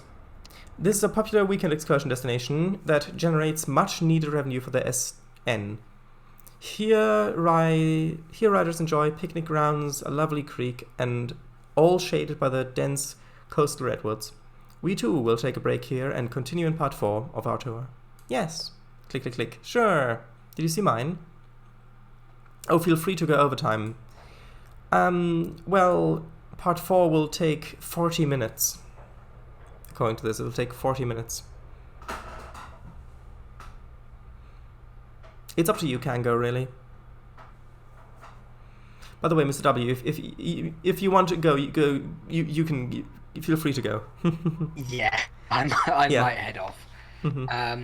Thank you. Are you going to continue streaming or? I don't know. It's up to Kango, really, because Kango and I got. He's not the only person in the chat, and you need to also, relax as well. But the thing is that Kango and I would love to. It's just Kango and I are gonna do some stuff after, so that's up to. Okay, you'd be up for it. Okay. I will probably head off. Sure. Thank you for having me, and I will see you Wednesday.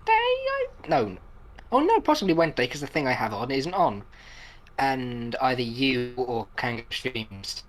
On that day, I can never remember. Yeah, I'm gonna continue streaming trains on that day. I'll probably pop down to it for that. Yeah. But yeah, I will hopefully see you then. Yeah, it was lovely having you. Good night. Good night.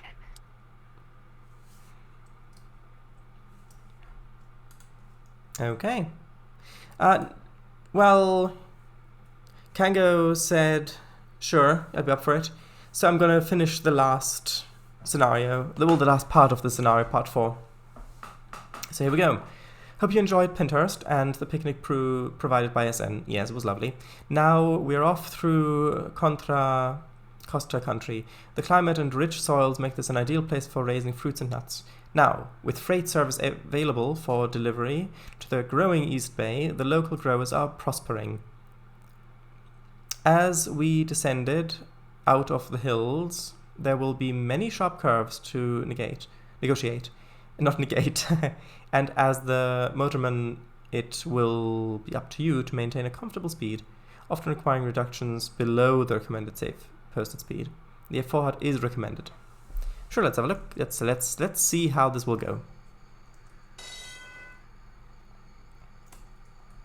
Okay, well, let's get started. Oops, that's too much acceleration. These really do start with a start if you give them the juice.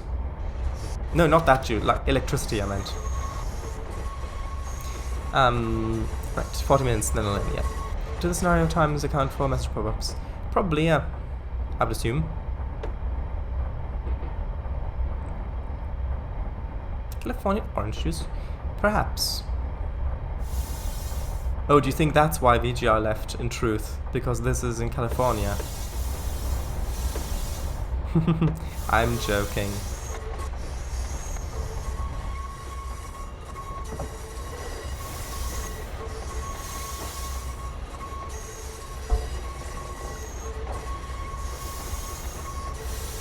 Well, it's San Francisco. It's near, well, we started in San Francisco after all.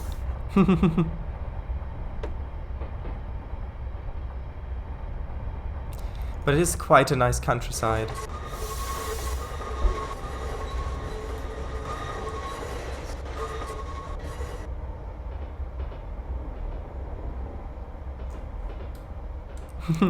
Good. Thank you very much. Not. Did you say you hated California apart from San Fran? Yeah, apart from San Fran.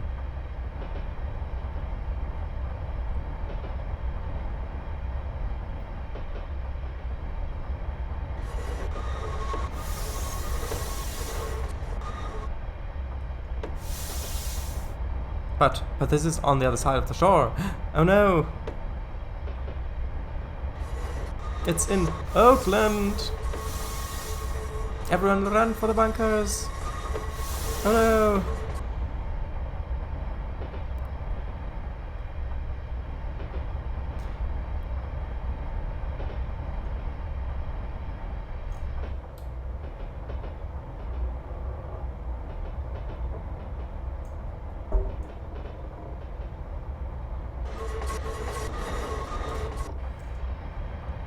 Val Vista, or however that's pronounced.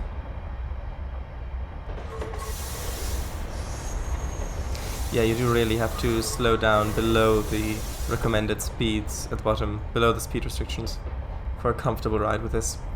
I remember this bit when Kanga, when you and I played on this, it caught us out as well, if I recall correctly.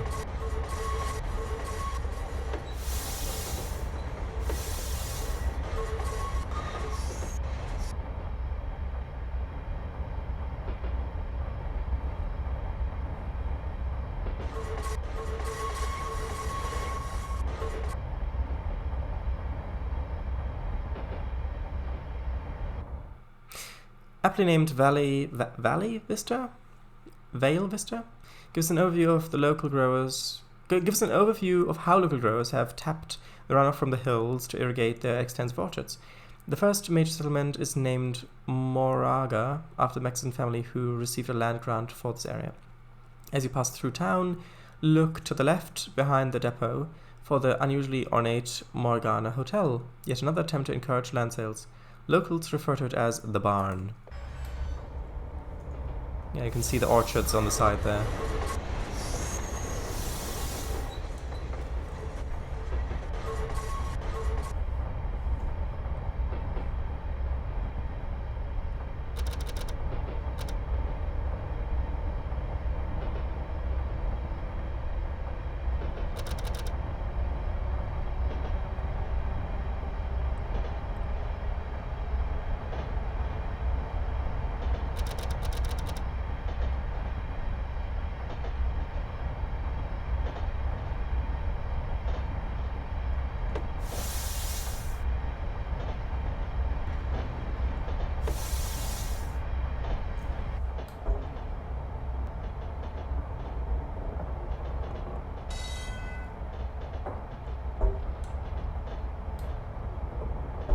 I'm assuming that is the hotel, the large building over there. No, not the church.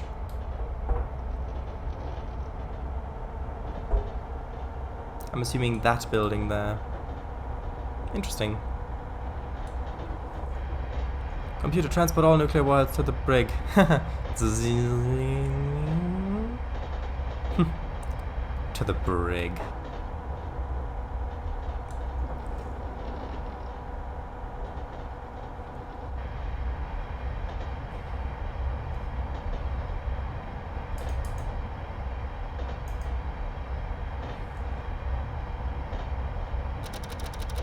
There's a curve coming up. I'm going to slow down a little bit just to maintain comfort. Although I probably didn't need to on this curve. It looked steeper than it actually was.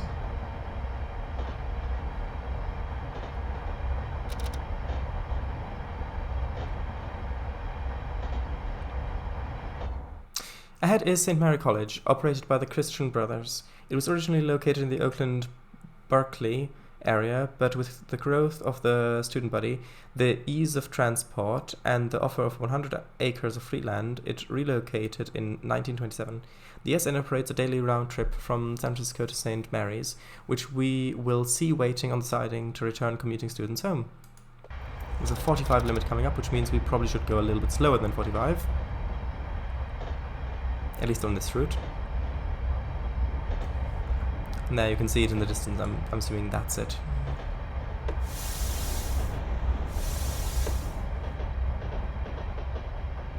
Actually feels quite quick. Our current rate of movement.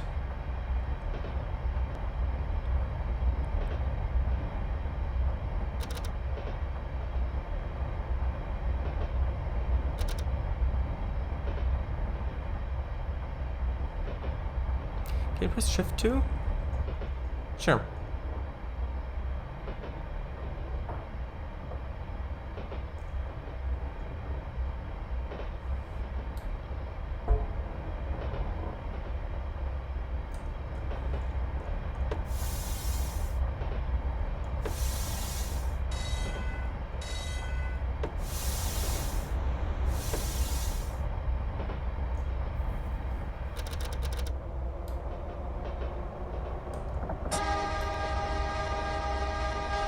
Are there also alternate passenger views? Like that, yes, those two. So you can sit on either side. You can look out the window and watch the landscape race past at a terrifying speed. Wait, what? No, I gotta get back to my loco. There we are. Ooh, actually, this is a bit super elevated, but it's not enough. And the cab? Yeah, I've got these two.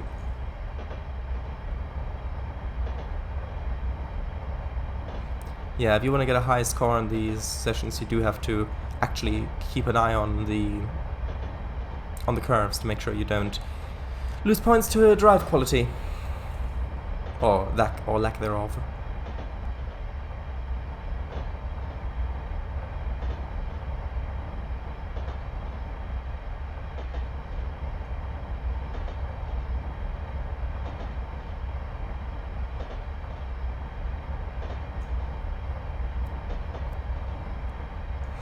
Could we get an in-game map view of the contest's current location?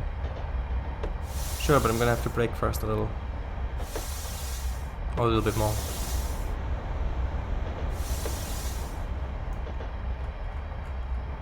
We are currently here, and we need to go there. But most of this is 80 miles an hour speed limit.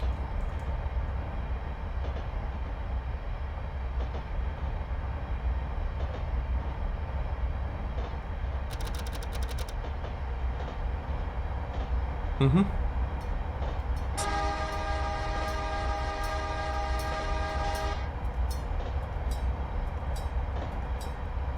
Just because of the car that was crossing over.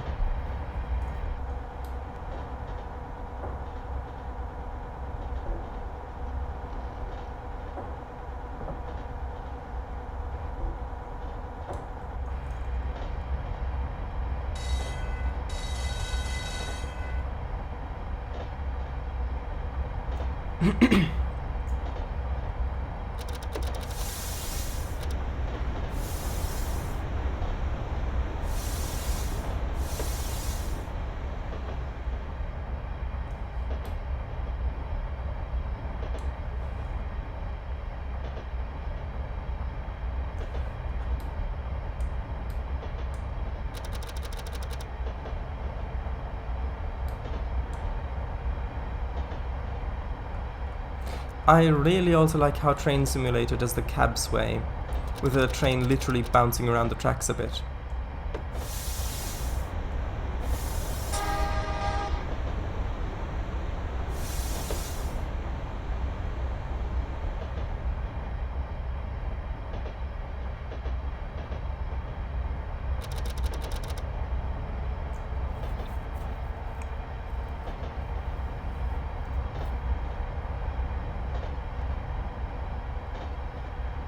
Yes, definitely, it's one of my favorite features of TS. This route also, I remember at one point we are going to cross over the, I think, Southern Pacific lines, and we've actually got to stop to look left and right to see if there's a train coming or not, with a diamond. I think it was Southern Pacific. Or maybe it was Union Pacific, who knows.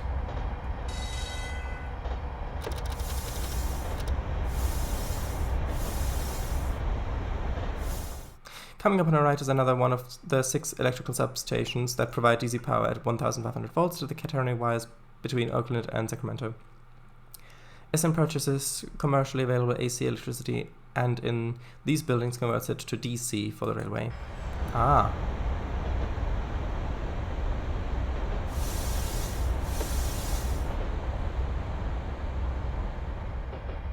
I'm sure that Edison would be happy about that.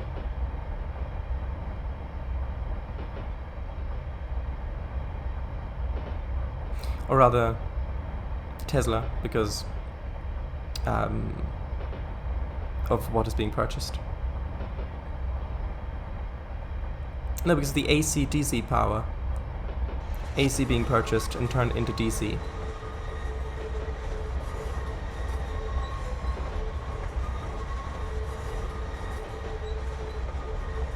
Yeah.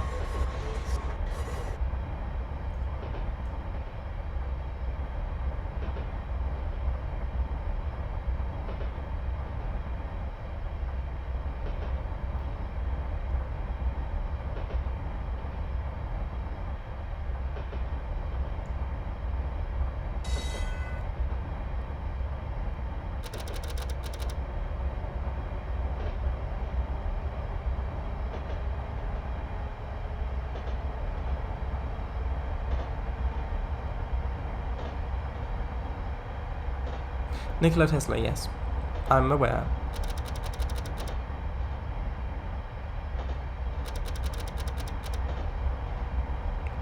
Actually, driving this train with these controls does remind me of driving a London Underground train quite a lot. It also sounds a bit different. Well, it's a bit similar, but still different. We're entering Lafayette. I think that's how it's pronounced, Lafayette. There's a small sand and gravel operation here. Also notice the platform that is used to transfer milk cans and other items to the Interurban locals for transport to the city. On the right, that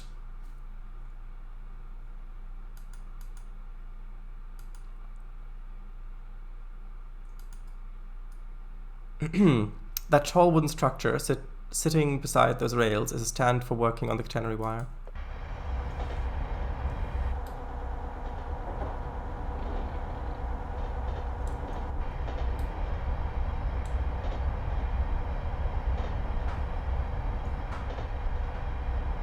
Do you think you'll ever stream WOS3?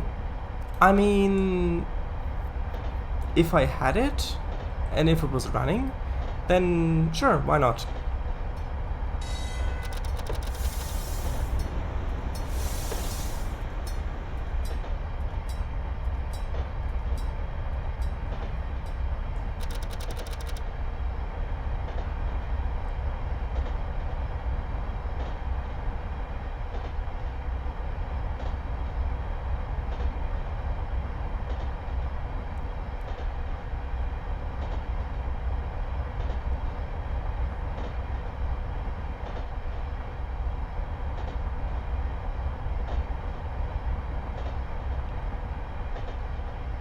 Yeah, didn't that also have the district line services? And Desti set up? Oh look, a steeple cab freight train up ahead. Always nice to see those.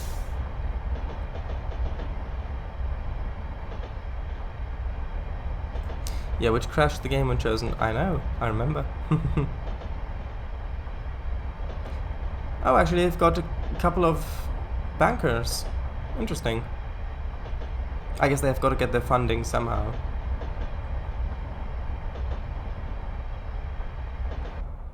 Saranap is yet another flag stop equipped with a shelter.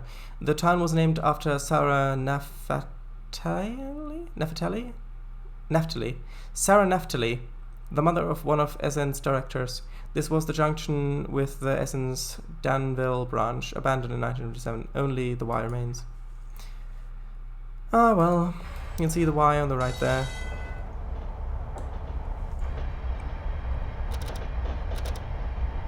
And there's a 30 coming up in a little bit.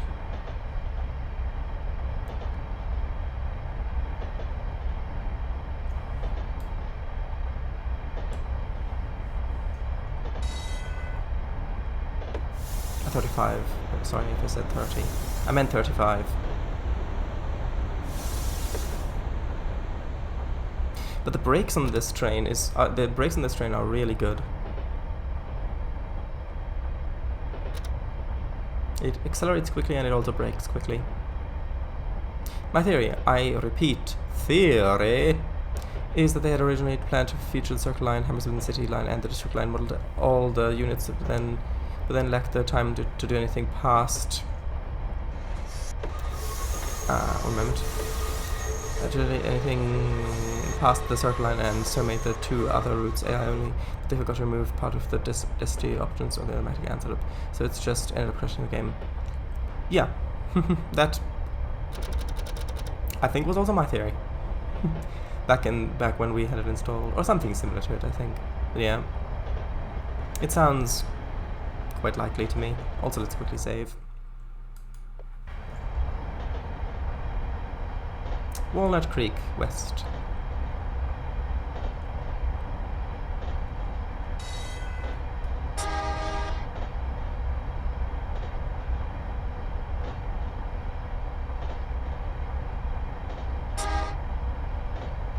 And there's a 45 coming up. Hey cars, get out of the way! We're now approaching Walnut Creek, the first town of any size since we left Oakland. I wonder what kind of orchards around this community of about 1,000. The walnut processing and canning industry are served by sidings to our right. Also on the right ahead is another unusual looking building. It's called the Tank House, and as a name applies, it contains a water tank. Interesting. Wait. Oh, it...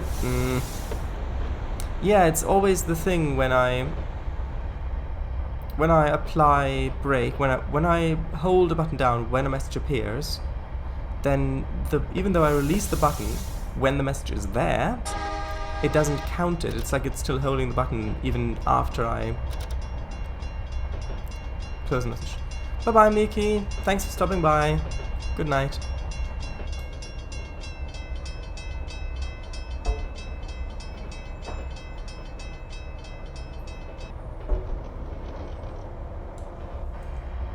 Would be great if they put the bus and cable car simulator onto Steam as well, and if they made the bridge on Treasure Island a tad taller so that the debranded Alexander Dennis in 500-esque bus fits under it. And fictionalized, yeah.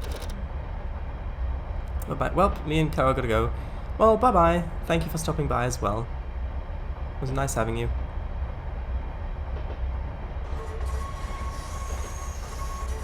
Oh, actually, maybe the bus would fit through if you'd lower the suspension.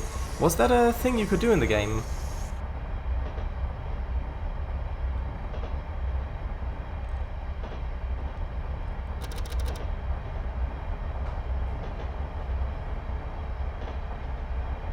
Alright. Maybe it would fit through. Pleasant Hill, Las Juntas.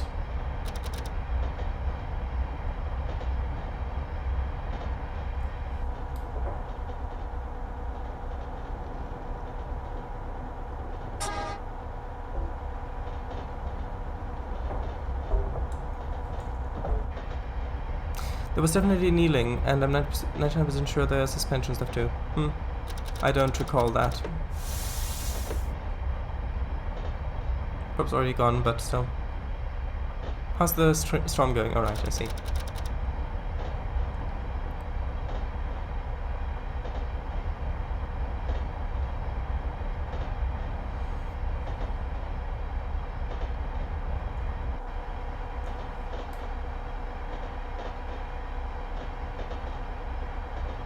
It must have been so nice when the Interurbans were actually still in use.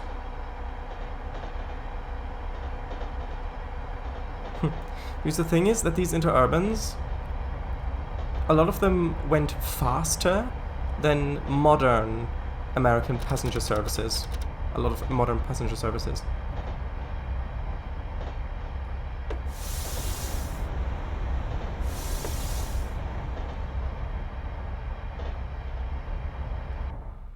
This is Pleasant Hill. Okay, I get the hill part.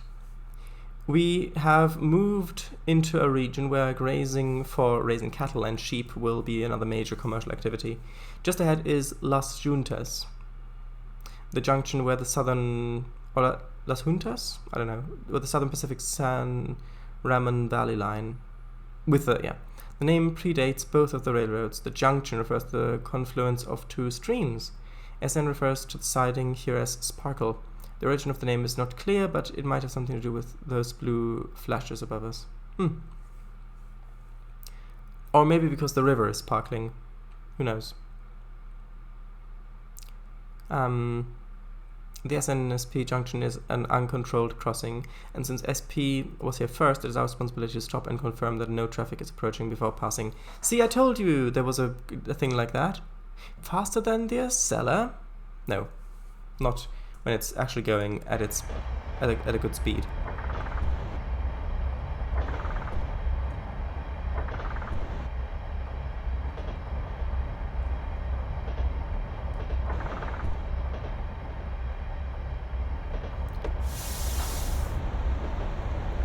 Oh, this is already the junction here.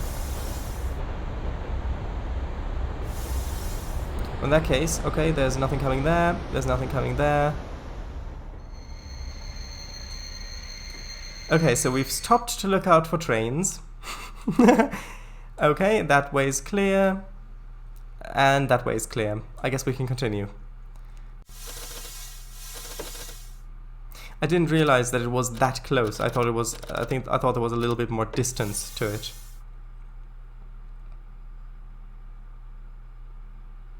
Okay, we can continue, yes.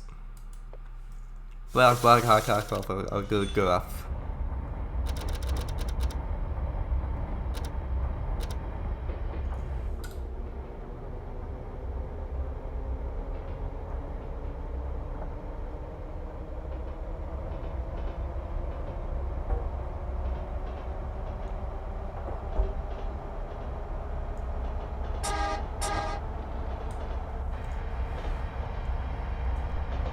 Minert. It's coming up.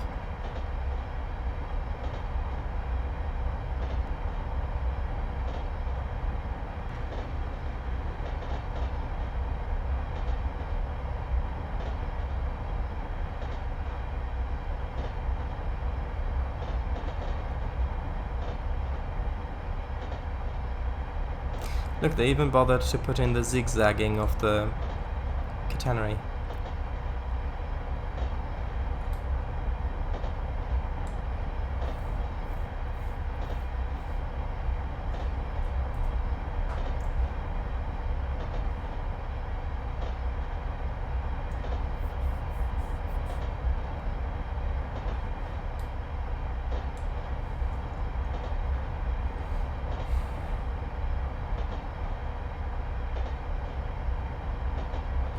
I have no idea. Perhaps. I think at this point just generic orchards. Making those lovely generic fruits and generic nuts that you've heard so much about.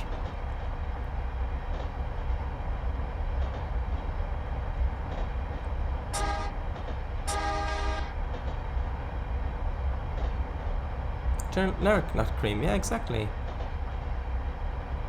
Meinert.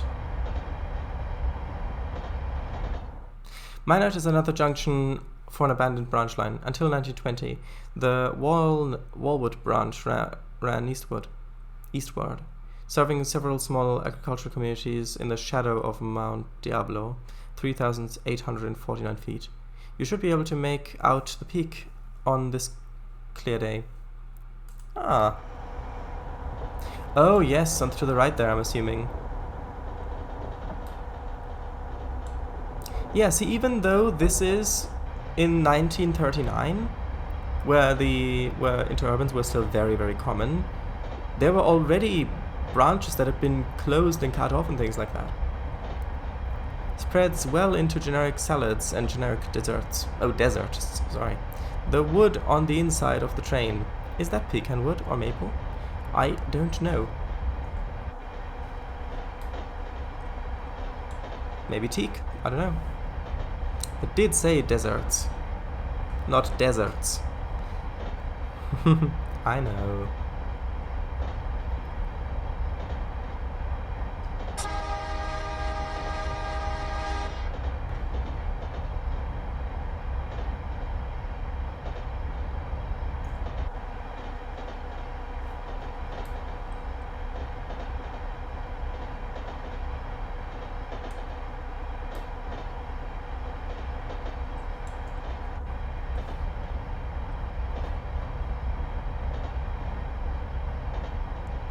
There's a 20 limit coming up, probably going onto a siding, I'm guessing. Or maybe turning off somewhere. Probably should save.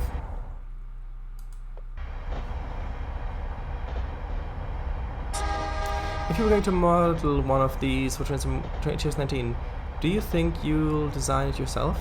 Might be fun. It depends what sort of reference materials I can find.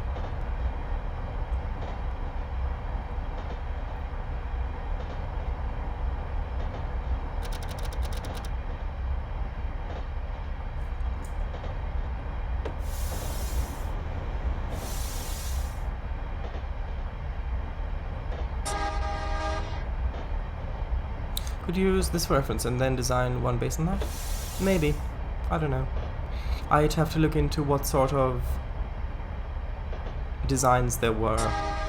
Because even though it could be a lot of fun designing one myself,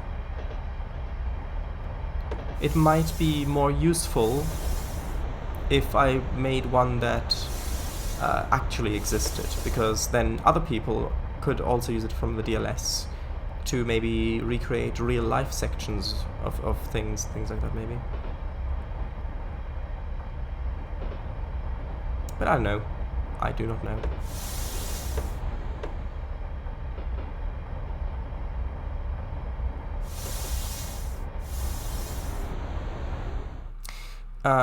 Concord is a major agricultural shipping location. In addition to the packing sheds, there's a busy cattle loading area here as well. Because of this year-round freight business, the SN keeps some of its freight motors stationed here. The building to our right is another of the SN's electrical substations. Concord has a municipal ordinance that restricts our speed 20 miles per hour. Do you want to chance a speeding ticket? No, of course not.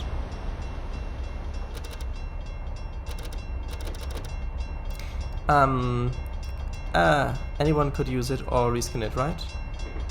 Yeah. Of course I would give permission for my stuff to be reskinned, because I know that that is what I would want if I were to find someone else's assets.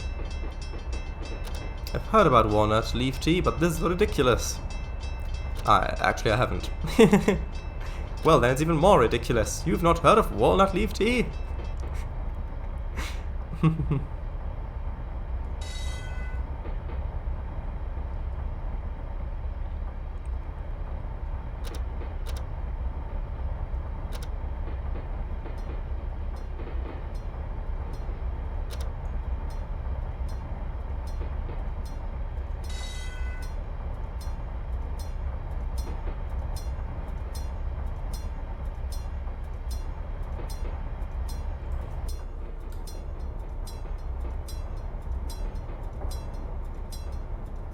You see, you've got these trains going through open countryside at like 60 miles an hour through hills and forests and past fields and just an open countryside connecting different towns. Like a regional train, like a regio train, or maybe, yeah, like a regionalbahn, or something like that. And then you've just got them doing street running in the middle of San Francisco. Well, technically Oakland, but going into San Francisco over the Bay Bridge.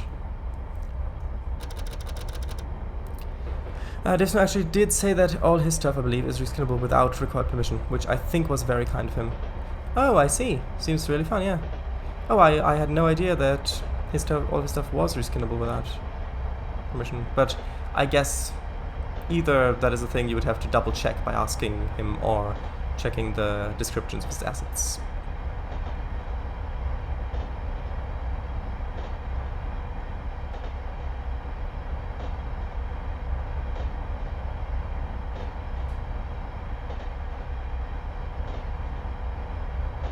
Yeah, definitely check asset descriptions to find.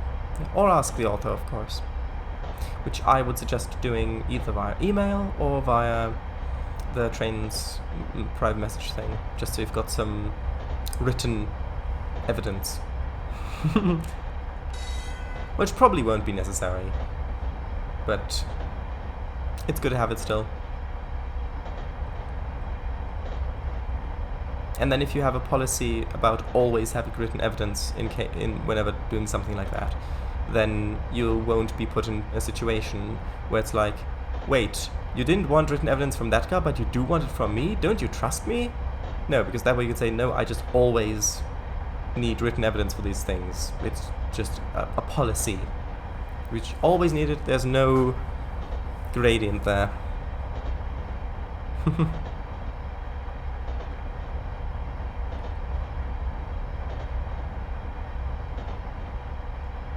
No gradients attached. Actually, we are on a 0.5 gradient. Neither color nor legal.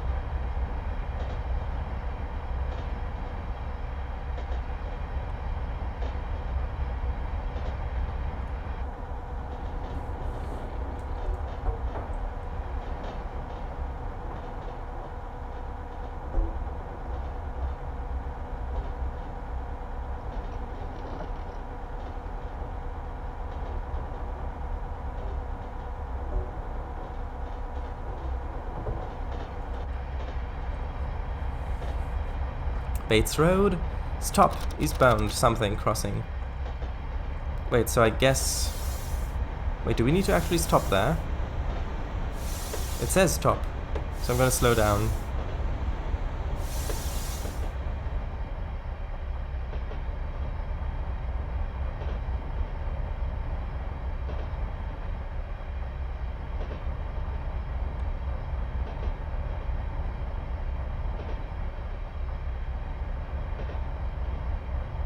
Might come up with a message here, yeah. Begin braking. We have another mandatory stop at the Bay Point in Clayton Railroad crossing ahead. The village beyond the crossing is Clade. Nice.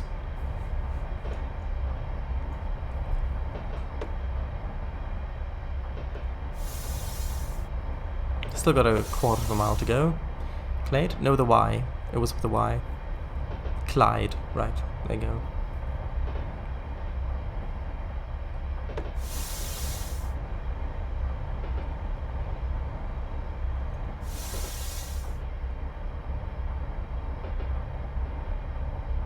Ready?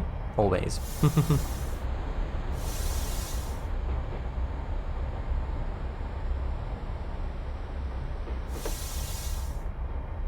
Wait, no, that's Langer.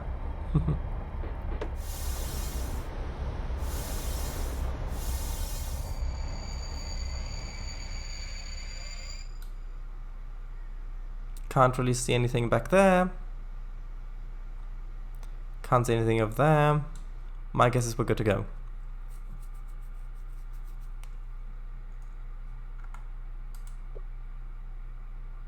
And yeah, you can see they've... actually, this will continue for a little bit, but we're almost there. Just this little hook and then we're there. Again, we are cleared across the diamond. The next small community is Clyde. It's as good a guess as any, so sure.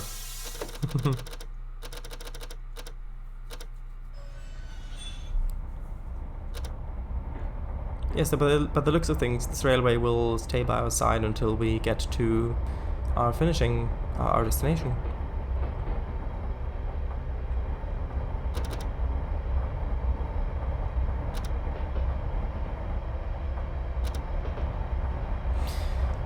The cart's guess is as good as mine. Mine's carts, yes.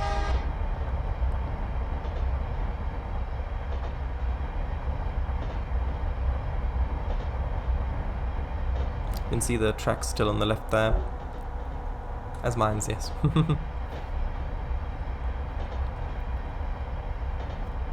See, I corrected myself. Clyde, hello. Clyde, goodbye.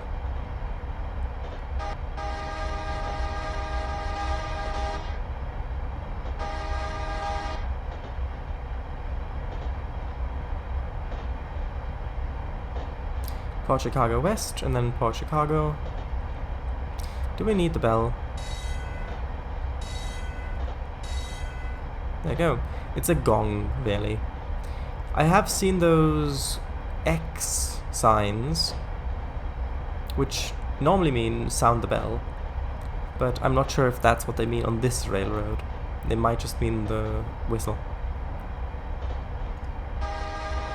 Yeah, the whistle does sound like a horn, so maybe it's a horn.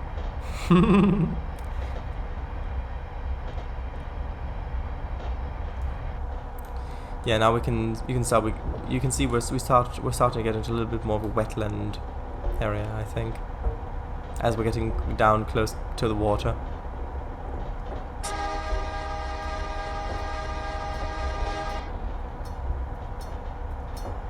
Yeah, look at that. I like the way that this looks.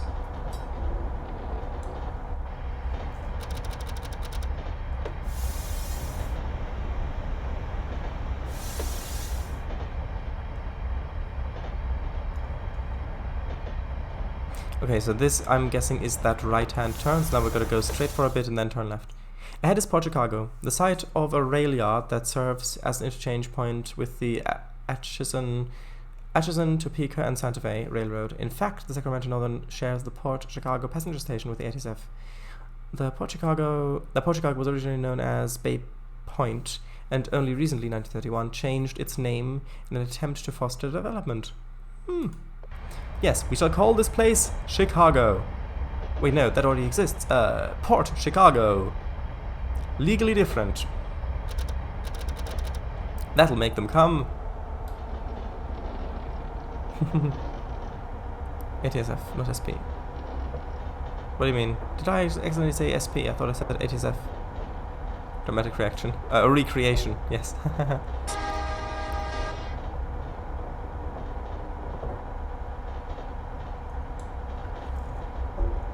Preferred ZSP. Sure.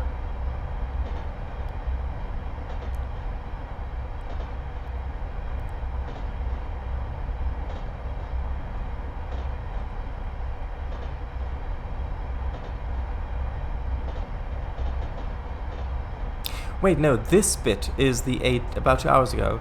No, this bit is ATSF. The bit before, I think, was SP.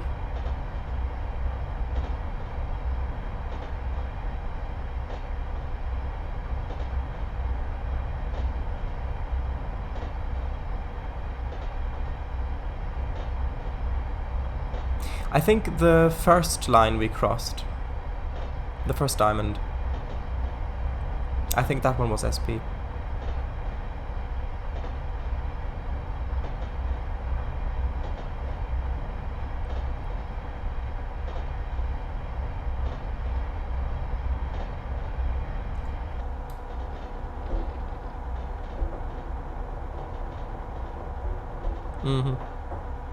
Yeah, that's fine. That's fine.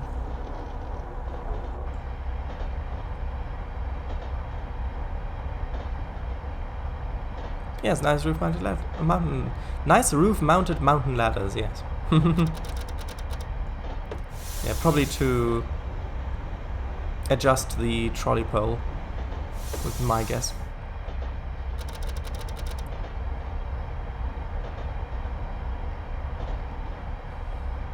Code Monkey, hello!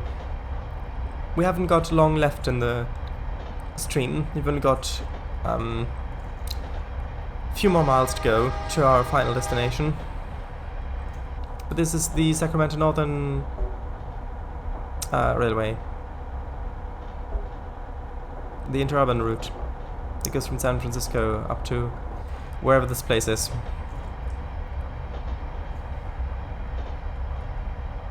Mallard. Up to Mallard. We've already driven... So this is the route tour, the 4-part one.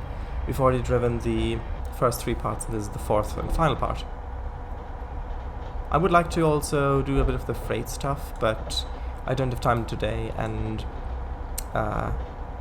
well, the Minecraft stream has been rescheduled to Thursday. For this week only, because of availability issues. But then next week things will be back to normal.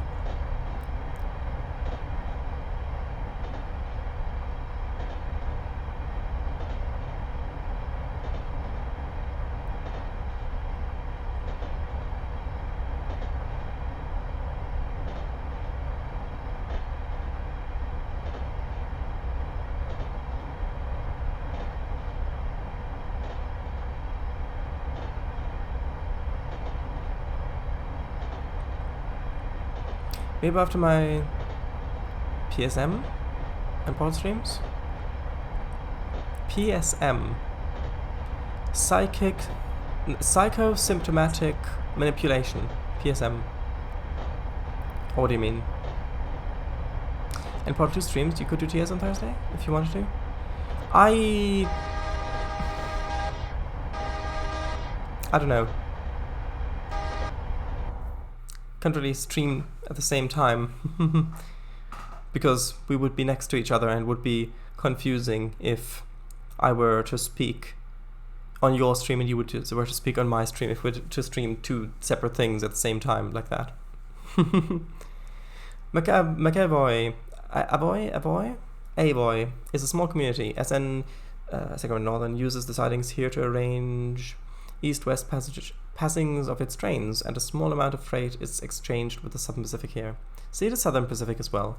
We will soon pass under the tracks of both SP and ATSF. I meant after those was what I said and meant as instead.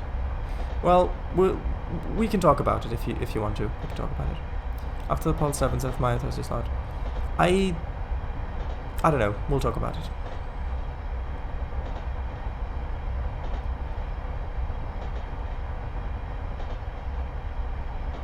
There's no rush.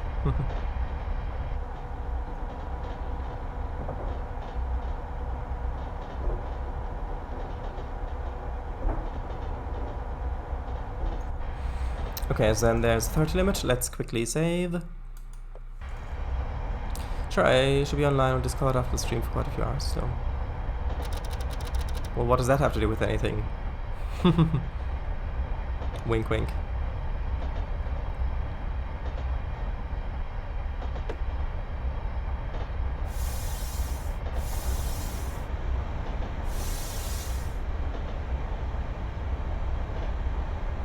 Shrugs and smiles, boys.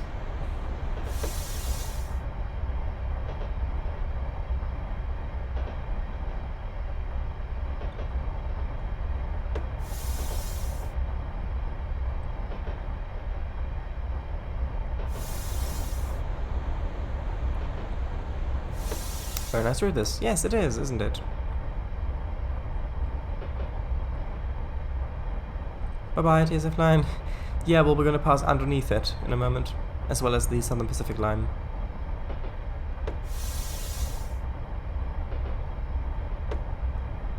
If I recall correctly, this had a bit of water at the bottom of it, didn't it? Why is it slow here? Answer, we are driving through a partially drained marsh, and the track passes below the water table. Should the pumps fail, or if there's a major downpour, this subway will be filled with water. We've got to be going slow enough to stop. Haha, yes.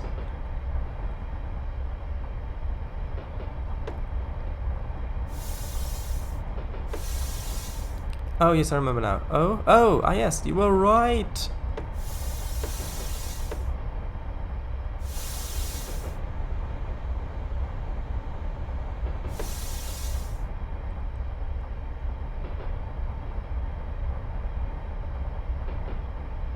I'm guessing that's supposed to be a little bit of water there, maybe, with a pump down there.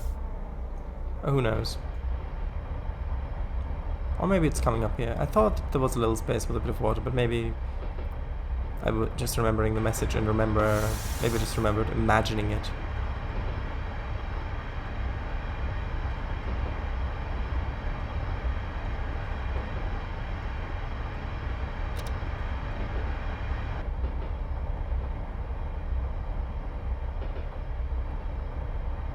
Maybe later, yeah.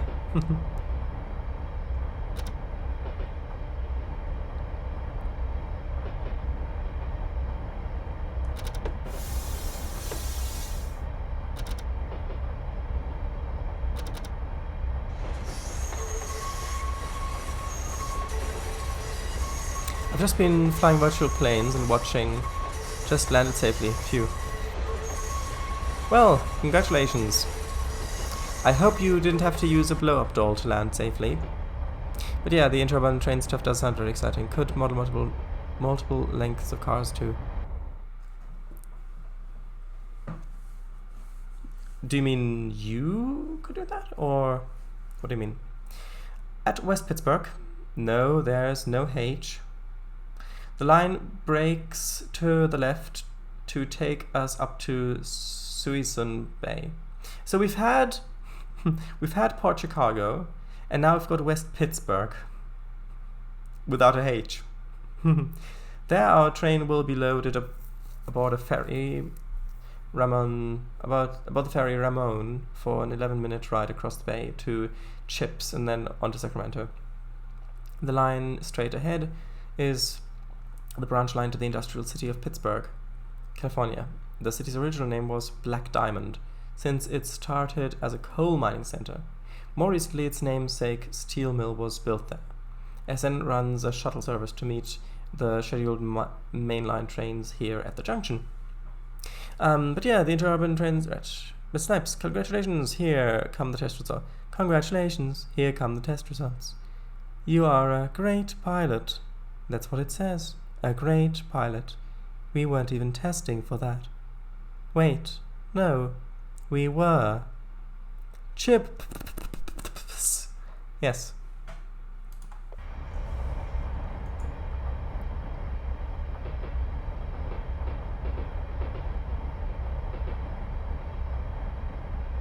I remember before I bought this route, I watched where someone was playing it and it was kind of a rainy day and it started off on the ferry and it went over that way. And I remember thinking that this looked so atmospheric with the cloudy skies and the marsh and all the swamp, the marsh basically, and the rain and these interurban cars going on it.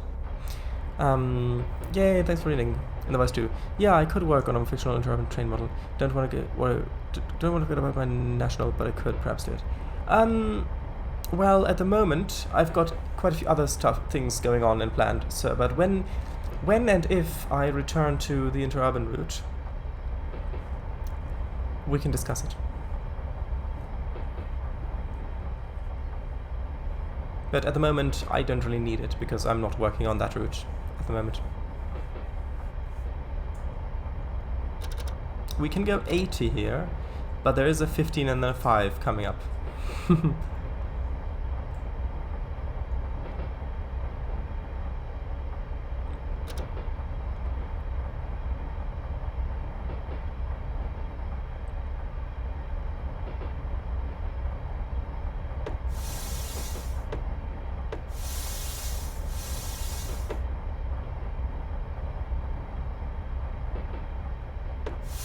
Yes, and there's the ferry, but we've got to stop ahead of the ferry.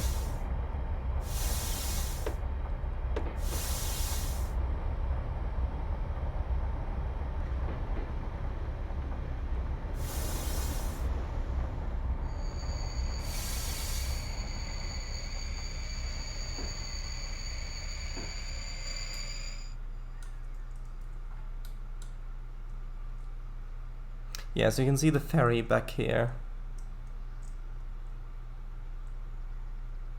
Or rather, yeah, this bit is the ferry. This bit is the dock. In case you couldn't tell those two apart. We will pass the control handle to the next crew for the loading operation. This ends the 4-part scenario set. Great. Great, work on the hand control number 2, loving the progress. Yes, part 2 should have been out by now, but I got delayed due to technical issues. But those will hopefully be solved very, very soon. And then it's just a matter of editing the footage for part 2, and then I can upload it.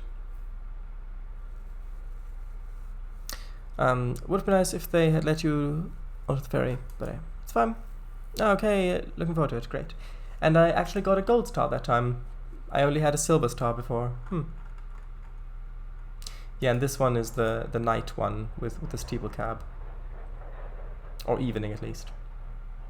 I think evening going into tonight, and I only got a copper one on that.